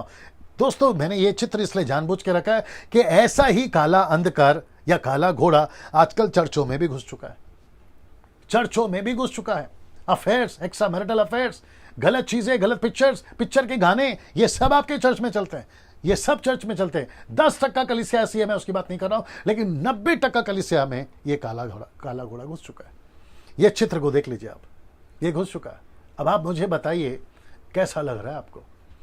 ये शिक्षा, ये पुस्तक आपसे क्या बात कर रही है। अगर इनमें से कोई ऐसा है जो अभी देख रहा है, आप इस बिरादरी से अगर हैं, इनमें से किसी से, अभी रिपेंट करिए, अभी पश्चाताप करिए। जितनी जल्दी हो सकता है आपके मोबाइल से वो पिक्चर्स को डिलीट करिए, वो गलत कॉन्टेक्स्ट को डिलीट करिए, वो उल्टे सीधे दोस्तों को डिलीट करिए, मत रखिए, नहीं तो आप अनंत काल के लिए नाश में चले जाओगे। ये आपको समझना बहुत जरूरी है। तो ऐसा काला घोड़ा चर्चों में भी घुस चुका है ना। अब बात करते हैं गेहूं, जौ, तेल, दाखरस की, जो उसकी हानि नहीं करना। ये लोग कौन है, देख लीजिए। ये सच्चे मसीह हैं जिनको शैतान हानि नहीं कर सकता। सब उपदेशक, जी सब उपदेशक, उसका 10 काट, जो बाड़ा तोड़े उसको सर ओके ठीक है, यहीं पे पढ़ लेते हैं। जो बाड़ा तोड़ेगा उसको सर पर डसेगा। तो इसका मतलब है जो सच्चे मसीह है वो उसकी हानि नहीं करेगा, लेकिन जो बाड़ा तोड़ेगा, ये है बाड़ा तोड़ना, जो बाड़ा तोड़ेगा शैतान उसमें पक्का घुसेगा। ये काला घोड़ा उनको हानि जरूर पहुंचाएगा। लेकिन गेहूं कौन है, आप सभी जानते हैं। यीशु ने कहा है योना की किताब में कि वो गेहूं का दाना, यानी कि आप और मैं। कुछ कुछ जगह पे कॉर्न्स का लिखा है ट्रांसलेशन, कोई फर्क नहीं पड़ता। जव, तेल, दाखरस कौन किसको दर्शाता है, और आपको मुझे दर्शाता है। व्यवस्था विवरण 32 का पूरा जब चैप्टर पढ़ोगे तो वहां पर लिखा है मैं तुम्हें दाखरस दूंगा, यानी कि यीशु का ब्लड, वो भी दर्शाता है। उसके ऊपर मैं वीडियो बना चुका हूं। सच्चे मसीहों को दर्शाता है, तो उसकी हानि नहीं होगी। जरा इसको देख लीजिएगा, उसकी हानि नहीं होगी। ना चौथा मोहर पे आते हैं, चौथा मोहर पे आते हैं, मैं वक्त का ख्याल रखूंगा। प्रकाशित वाक्य 6:8 में, और मैंने दृष्टि की और देखो एक पीला सा घोड़ा निकला, उसके सवार का नाम मृत्यु, अधलोक उसके पीछे पीछे है, और उन्हें पृथ्वी की 1/4 पर यह अधिकार दिया गया कि तलवार और अकाल और मरी पृथ्वी के वन पशु के द्वारा लोगों को मार डाले। तो एक है तलवार, दूसरा है अकाल और तीसरा है मरी।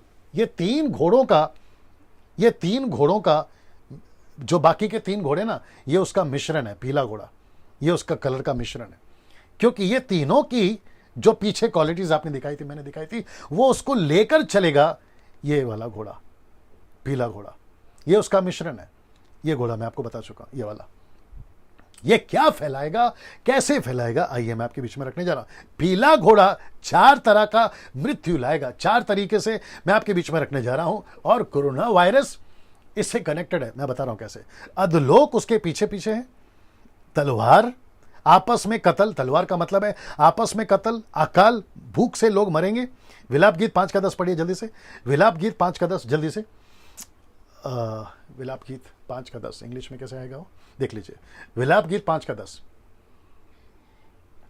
आई थिंक लेमेंटेंस चैप्टर 5:10 जी। विलाप गीत 5:10 जी। भूख की झुलसाने वाली आग के कारण हमारा चमड़ा तंदूर के समान काला हो गया है। वापस पढ़ना। भूख की झुलसाने वाली आग के भूख कारण की झुलसाने वाली आग के कारण, हाँ, हमारा चमड़ा हाँ, तंदूर के समान काला हो गया है। तंदूरी चिकन खाते हैं ना आप लोग, वैसा हो गया आपका चमड़ा, ऐसा विलाप गीत 5:10 कहता है। तो एक है तलवार, आपस में लड़ेंगे लोग, फिर अकाल, तीसरा है महामारी। मैंने आपको कहा था ना, कोरोना, HIV, इबोला, कैंसर, और मैं समझता हूं कि 20 से भी ज्यादा ऐसे वायरस, ऐसे महामारी पृथ्वी पे आ चुके, 20 से भी ज्यादा। उसका सारा डेटा रख सकता था, कौन से युग में कौन सी बीमारी आई, लाकर रख सकता था।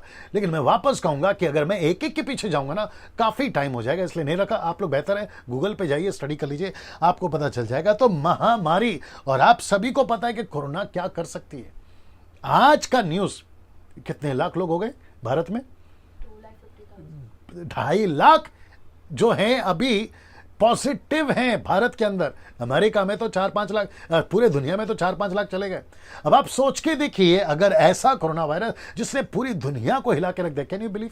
सरकार हिल गई, नेता हिल गए, अभिनेता हिल गए, पूरी दुनिया हिल गई। आपने ये सारा नजारा टीवी पे देखा है, चैनल के माध्यम से, न्यूज चैनल के माध्यम से।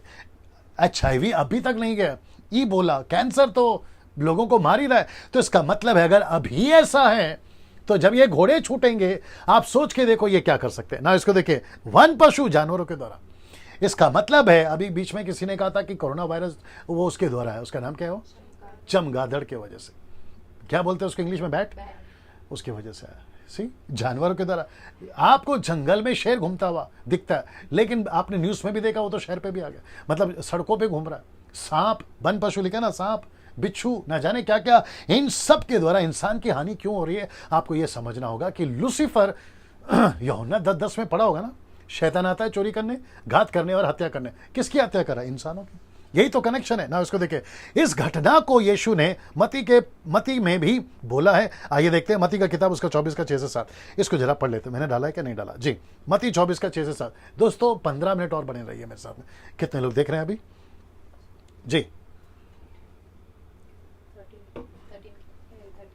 जी जी, आइए सुनते हैं मती 24 का 6 से 7 जी। दोस्तों बने रहिए, बस 15 मिनट और जी।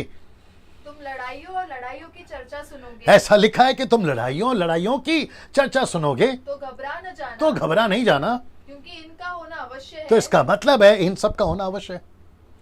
यीशु ने क्यों कहा इन सब का होना अवश्य? क्योंकि यीशु को पता था कि 60 साल के बाद में यूहन्ना को मैं ये बातें बताऊंगा तो वो भी समझ जाएगा, और आज हम लोग समझ जाएंगे। तो मती 24 पढ़ रहे हैं और अभी इसको पढ़ रहे हैं, तो आपको कनेक्शन तो दिख रहा है ना। तो इसका मतलब है यीशु ने खुद ने भी कहा इट्स ओके ना। इसको देखते हैं, 5वीं मोहर, वक्त को ध्यान रखना है।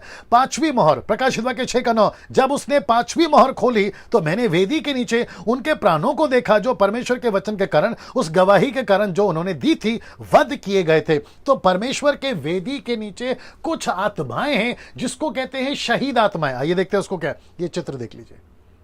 वेदी के नीचे उनके प्राणों को देखा, ऐसी कई आत्माएं जो यीशु के लिए शहीद हुई थी पहली सदी में, दूसरी सदी, तीसरी सदी, 16वीं सदी, 18वीं सदी और आज 21वीं सदी, ऐसे जितने लोग मर रहे हैं। अभी मैं एक और चीज़ बता देता हूँ कि साउथ अफ्रीका में मैंने एक वीडियो देखा था कि लोगों को, महिलाओं को, पुरुषों को जिंदा जलाया।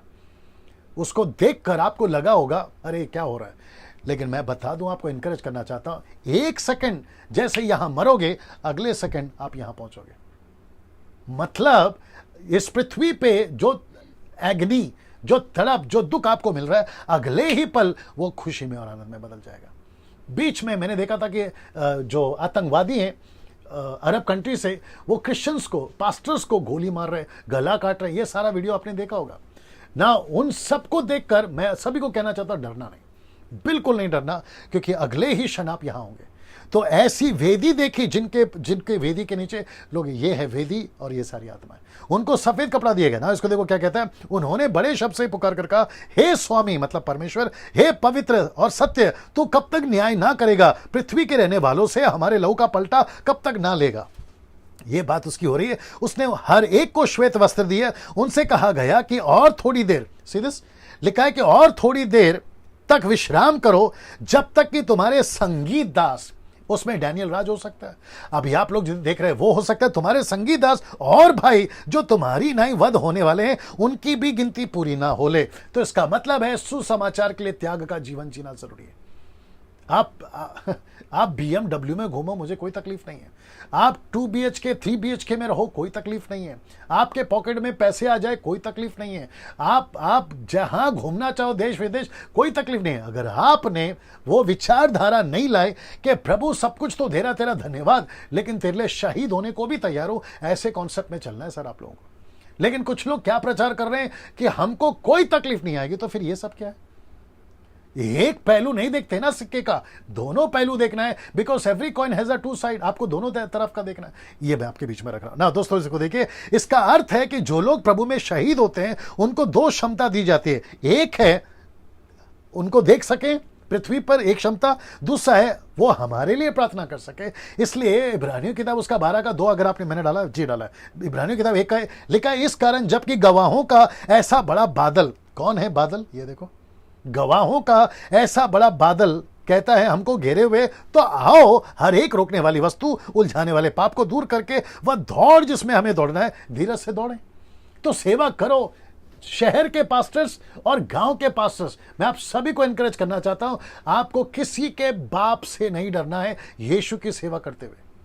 वो चाहे लाल झंडा वाला हो, पीला झंडा वाला हो, नीला झंडा वाला हो। आगे जो समझदार है वो समझ रहा होगा मैं क्या बात कर रहा हूं। आपको किसी से नहीं डरना है। आप जैसे यहां मरोगे, सीधा इधर, सीधा इधर, किसी से नहीं डरना। यहां तकलीफ होगी, पल भर का होगा।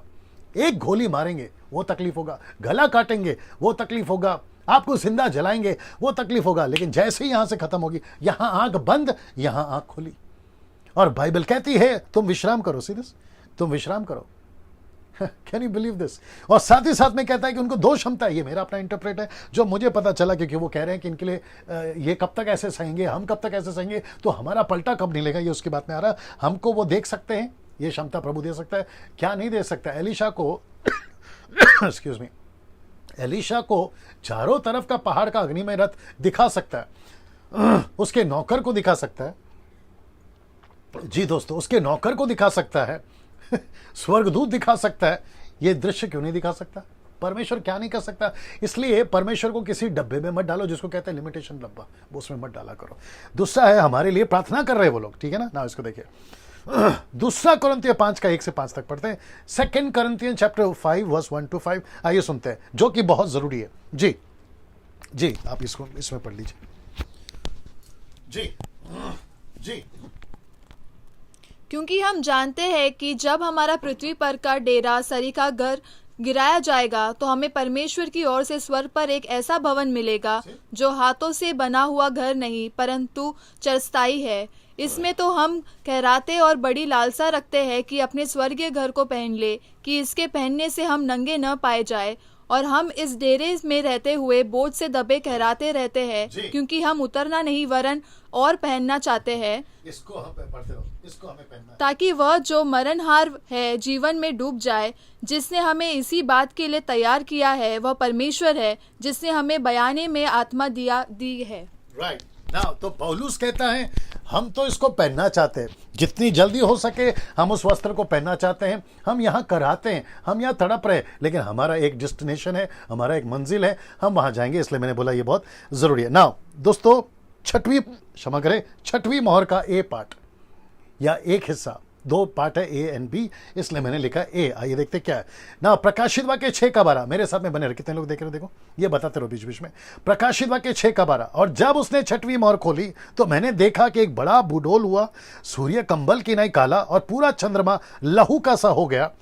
ये वचन देख लीजिएगा, कहता है मत्ती 24 का 29, उन दिनों के क्लेश के बाद तुरंत सूर्य अंधेरा हो जाएगा, चांद का प्रकाश जाता रहेगा, तारे आकाश से गिर पड़ेंगे, आकाश की शक्तियां हिलाई जाएगी। तो इसका मतलब है कि ऐसा होगा जब छठवीं मोहर खुलेगी, ये सब कुछ होगा ना। दोस्तों इसको देख लीजिए, प्रकाशित वाक्य 6 का 13 से 17, आकाश के तारे पृथ्वी पर ऐसे गिर पड़े जैसे बड़ी आंधी से हिलकर अंजीर के पेड़ से कच्चे फल झड़ते हैं। आकाश ऐसा सरक गया जैसा पात्र लपटने से सरक जाता है। हर एक पहाड़ टापू अपने अपने स्थान से टहल गया। पृथ्वी के राजा, प्रधान, सरदार, धनवान, सामर्थी लोग, हर एक दास और हर एक स्वतंत्र पहाड़ों की खौ में, मतलब उनको छुपने की जगह के लिए चट्टानों में छिपे और पहाड़ों और चट्टानों से कहने लगे हम पर गिर पड़ो। देखिए क्यों कहता है हम पर गिर पड़ो, हम उसके मुंह से जो सिंहासन पर बैठा है और मेमने के प्रकोप से छिपा लो, क्योंकि उनके प्रकोप का भयानक दिन आ पहुंचा है। अब कौन ठहर सकता है? Can you believe this? मैंने आपको पिक्चर दिखाया था ना, बिजली गिर रही है, बिजली चमक रही है, यीशु का चेहरा, यीशु की आंख आग से भरी हुई गुस्सा दर्शाता है। अब वो सब कह रहे, कौन कौन कह रहे, देख लीजिए कैटेगरी। पृथ्वी के राजा हैं, प्रधान हैं, अधिकारी हैं। मैं इसको बड़े खुले शब्दों में बोल सकता था और बोलना चाह रहा भी हूं, लेकिन मजबूरी यह है कि आप लोग भी जानते हैं, है ना, सांप भी मरे लाठी भी ना टूटे। यीशु ने कहा कबूतर की नाई बोले सांप की नाई चतुर। बस वो कॉन्सेप्ट में मैं हूं। ऐसा एक भी व्यक्ति नहीं छूटेगा साहब, सबके सब परमेश्वर के गुस्से का सामना करेंगे ना। ये परमेश्वर का गुस्सा इतना क्यों मैं रखने जा रहा हूं, वक्त को ध्यान में रखते हुए। ये गुस्सा क्यों? लूका की किताब उसका 23 का 29 से 30। जी, लूका की किताब उसका 23 का, the book of Luke chapter 23 verse 29 and 30। जी, परमेश्वर का गुस्सा क्यों, आइए देखते हैं। जी, लूका की किताब उसका 23 का 29 से 30 तक में निकाल के रख लीजिए प्लीज। जी जी। क्योंकि देखो वे दिन आते हैं जी। जिनमें लोग कहेंगे धन्य है वे जो बांझ है और वे गर्भ जो न जने और वे स्तन जिन्होंने दूध न पिलाया। हाँ। उस समय वे पहाड़ों से कहने लगेंगे कि हम पर गिरो, हाँ, टीलों से कि हमें डाप लो। हाँ, ये गुस्सा है इन लोगों का परमेश्वर का। जब ऐसा आएगा ना तो ये लोग कहेंगे ऐसा कि हम पर गिर पड़ो ना। उसका यशायाह की किताब उसका 2वां अध्याय वचन 10 से 10 फिर 19 और फिर 21। यशायाह की किताब उसका 10वां अध्याय 2वां अध्याय 10, 19 और 21। जी नीता जी आप भी डालते जाइए जी, रेडी रखा करो ना जी। यशायाह की किताब the book of Isaiah chapter 2 verse 10, 19, 21। जी जी। यहोवा के भय के कारण और उसके प्रताप के मारे चट्टान में घुसा जा और मिट्टी में छिप जा, क्योंकि आदमियों की घमंड मेरी आंखें नीची की जाएगी और मनुष्य का घमंड दूर किया जाएगा, और उस दिन केवल यहोवा ही ऊंचे पर विराजमान रहेगा। सी, ये सारे वचन मैं क्यों बता रहा हूं, आपको पता चले कि ओल्ड टेस्टमेंट में भी ये बातों की चर्चा की गई है। लूका में तो की है, ओल्ड टेस्टमेंट भी की है। 19 पढ़िए जी। जब यहोवा पृथ्वी को कंपित करने के लिए उठेगा, हाँ, तब उसके भय के कारण और उसके प्रताप के मारे लोग चट्टानों की गुफाओं और भूमि के बिलों में जा घुसेंगे। सी, अभी 21 जी। और जब यहोवा पृथ्वी को कंपित करने के लिए उठेगा, तब वे उसके भय के कारण और उसके प्रताप के मारे चट्टानों की दरारों और पहाड़ियों के छेदों में घुसेंगे। अभी सपन्या क्या कह रहा है वो भी देख लीजिए, पहला अध्याय 14 से 18। सपन्या की किताब उसका पहला अध्याय 14 से 18। आइए सुनते हैं जी जी। यहोवा का भयानक दिन निकट है जी जी। वह बहुत वेग से सम्मित चला आता है। यहोवा के दिन का शब्द सुन पड़ता है। वहाँ वीर दुख के मारे चिल्लाता है। वह रोष का दिन होगा, वह संकट और सकेती का दिन, वह उजाड़ और विनाश का दिन, वह अंधेर और घोर अंधकार का दिन, वह बादल और काली घटा का दिन होगा। वह गढ़वाले और नगरों और ऊंचे गमटों के विरुद्ध नरसिंगा फूंकने और ललकारने के दिन होगा। मैं मनुष्य को संकट में डालूंगा और वे अंधों के समान चलेंगे, क्योंकि उन्होंने यहोवा के विरुद्ध पाप किया है। उनका लहू धूलि के समान और उनका मांस विष्ठा के समान फेंक दिया जाएगा। यहोवा के रोष के दिन में न तो चांदी से उनका बचाव होगा और न सोने से, क्योंकि उसके जलन की आग से सारी पृथ्वी भस्म हो जाएगी और वह पृथ्वी के सारे रहने वालों को घबरा कर उसका अंत कर डालेगा। आप सोच सकते हैं ना, इतना गुस्सा क्यों डैनियल भाई? परमेश्वर को इतना गुस्सा क्यों? आइए वो भी आपको बीच में रख देता हूं। इतना गुस्सा क्यों? पिता को और पुत्र को इतना गुस्सा क्यों? ये देख लीजिए आप। वो इसलिए इतना गुस्सा है दोस्तों, दुनिया ने मसीहों का बहुत लहू बहाया था। दुनिया भर में कलीसिया बहुत सताई गई थी, तब भी और अब भी। ये गुस्सा है, ये जो वचन है ना, ये गुस्सा है। अब कुछ लोग कहते हैं, बड़े ध्यान से सुनिए, कल भी बोला था, कुछ लोग कहते हैं कि अगर सेवक को मार पड़ रही है तो क्यों ना हम मोर्चा निकालें, क्यों ना हम बगावत करें, और क्यों ना हमारा जो कॉन्स्टिट्यूशन जो हमको राइट देता है वो हम दुनिया को बताएं। भैया कितना बताओगे? परमेश्वर कहता है कि एक दिन इंतजार करो, मैं बदला लूंगा और मैं दुनिया को बताऊंगा कि कलीसिया को सताने के चलते, मेरे बच्चों को सताने के चलते तुमने जो जो गलत किए हैं उसका पूरा बदला लूंगा। ये दर्शाने की बात कर रहा है यहां पर ना। चाइना और नॉर्थ कोरिया, आप सोच नहीं सकते, ये दो कंट्रीज ने मसीहों को, न जाने लाखों मसीहों को अभी भी जेल में रखा है। उनको खाना नहीं है, टॉर्चर की तो इंतहा कर दी, लिमिट क्रॉस है। ऐसा सब कर रहे हैं यहां पर। पहली सदी से लेकर 21वीं सदी तक दुनिया ने मसीहत को बहुत सताया। मैं वापस कह रहा हूं कि मैं उन सब की फोटो, उनका नाम, कौन से सेंचुरी में किसने कितनों को सताया, कैसे सताया, वो सारा डेटा रख सकता था, लेकिन आप ही समझिए वक्त की कमी है। लेकिन मैं वापस कहता हूं, आप अंदाजा नहीं लगा सकते दुनिया को इतना सताया गया था ना। साथ ही साथ कल्ट डिनोमिनेशंस ने भी सच्चे मसीहों को सताया। कल्ट डिनोमिनेशन का मतलब है ऐसे बहुत सारे क्रिश्चियंस लोग हैं जो परमेश्वर के वचन को नहीं मानते। कुछ लोग तो यीशु ने यह भी कहा है कि तुमको मारने के चलते उनको ऐसा लगेगा कि वो प्रभु की सेवकाई कर रहे हैं, इसलिए तो यीशु को क्रूस पे चढ़ा दिया। और इसी बात को पौलुस कहता है, अगर तुम परमेश्वर को जानते, यीशु को जानते, तो उसको क्रूस पे नहीं चढ़ाते। इसके लिए पौलुस ने भी बोला है। ऐसे ग्रुप भी हैं सर हमारे बीच में। अभी मैं प्रचार कर रहा हूं, मेरे प्रचार को कुछ लोग पसंद नहीं करते, क्रिश्चियंस लोग ही है, वो भी सता रहे हैं। ऐसे कितने डिनोमिनेशंस है जो हम जैसे प्रचार करते उसको पसंद नहीं करते, तो वो भी एक सताव है। परमेश्वर सबका गिन गिन के बदला लेगा। बीच में मुझे किसी ने बोला, डैनियल भाई आपकी किसी ने वीडियो बनाई और आपको जो है उल्टा सीधा पेश किया, गलत तरीके से पेश किया। मैंने एक ही सीखा है, भाई न्याय के दिन मिलेंगे आपसे। मैं रिपीट करता हूं, आपको कब मिलूंगा? न्याय के दिन मिलूंगा। और अभी भी कुछ लोग अगर वीडियो देख रहे हैं और अगर आपको इतना शौक है, एक आदमी तो मर गया मेरा वीडियो पे उल्टा सीधा वीडियो बनाकर, बंदा मर गया, उसका ब्रेन हैमरेज होकर वो बंदा मर गया। अगर आपको ऐसा शौक है उल्टा सीधा काम करने का, जरूर करिए, लेकिन मैं आपको एक ही जवाब दूंगा, और वो जवाब क्या है? सीधा जजमेंट के दिन मिलेंगे। एक विचित्र प्राणी बीच में आया था, मुझे कहता है कि डैनियल भाई तुम्हारा ये टीचिंग पसंद नहीं है, वो टीचिंग पसंद है, आप ऐसे कैसे कर रहे वैसे करें। मैंने उसको एक ही जवाब दिया, see you on the judgement day. सीधा नरक, न्याय के दिन आपसे मुलाकात होगी। मैं बाकी लोगों को भी कहना चाहता हूं, किसी के पीछे मत भागो, सच्चाई के पीछे भागो ना। इसको देख लीजिए दोस्तों, रोमियो किताब उसका 12 का 19 क्या कहता है? हे प्रियो, अपना पलटा ना लेना, परंतु क्रोध को अवसर दो, क्योंकि लिखा है पलटा लेना मेरा काम है, प्रभु कहता है मैं ही बदला दूंगा। ये आपको समझ रहा ना। अब एक महत्वपूर्ण बात के ऊपर आता हूं। जब परमेश्वर का गुस्सा पृथ्वी पर आ रहा होगा, यह बहुत इंपॉर्टेंट है, फिर मैं खत्म करूंगा। जब परमेश्वर का गुस्सा पृथ्वी पर आ रहा होगा तो क्या सच्ची कलीसिया पृथ्वी पर रहेगी? Big no. मैं रिपीट करता, बिग नो।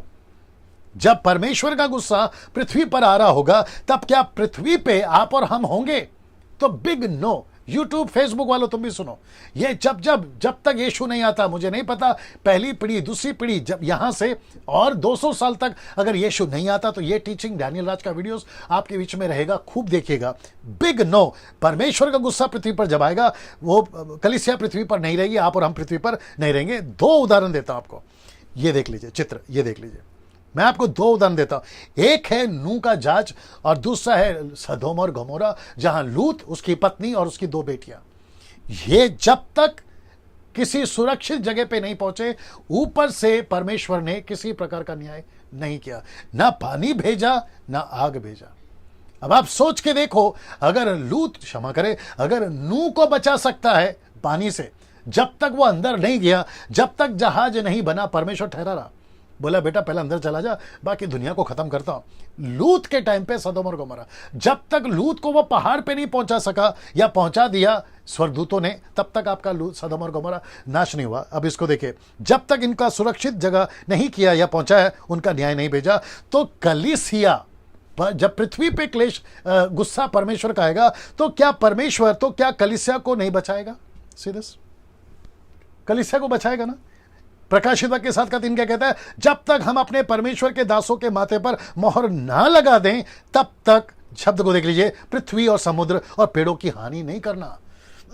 हानि नहीं करना। मैं उसके ऊपर आऊंगा क्योंकि कल है 7वां अध्याय। अगला अध्याय इसी 2 पर है। तो प्रकाशित वाक्य 7वां अध्याय आपसे कल मुलाकात होगी। दोस्तों, आज मुझे आपको सिर्फ इतना कहना है कि अभी तक 2 दिन में हम टोटल 6 चैप्टर कंप्लीट कर चुके हैं और आप बहुत सारी बातें सीखे होंगे इमेजेस के माध्यम से।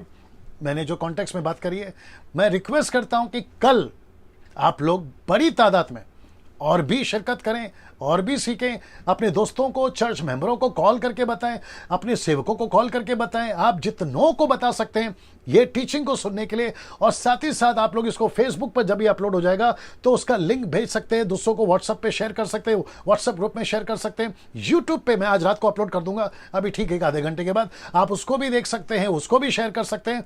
ये शिक्षाएं बहुत जरूरी है आपको सीखने के लिए। परमेश्वर आपको आशीष दे। दोस्तों, 7वें अध्याय के साथ हम कल शुरू करेंगे।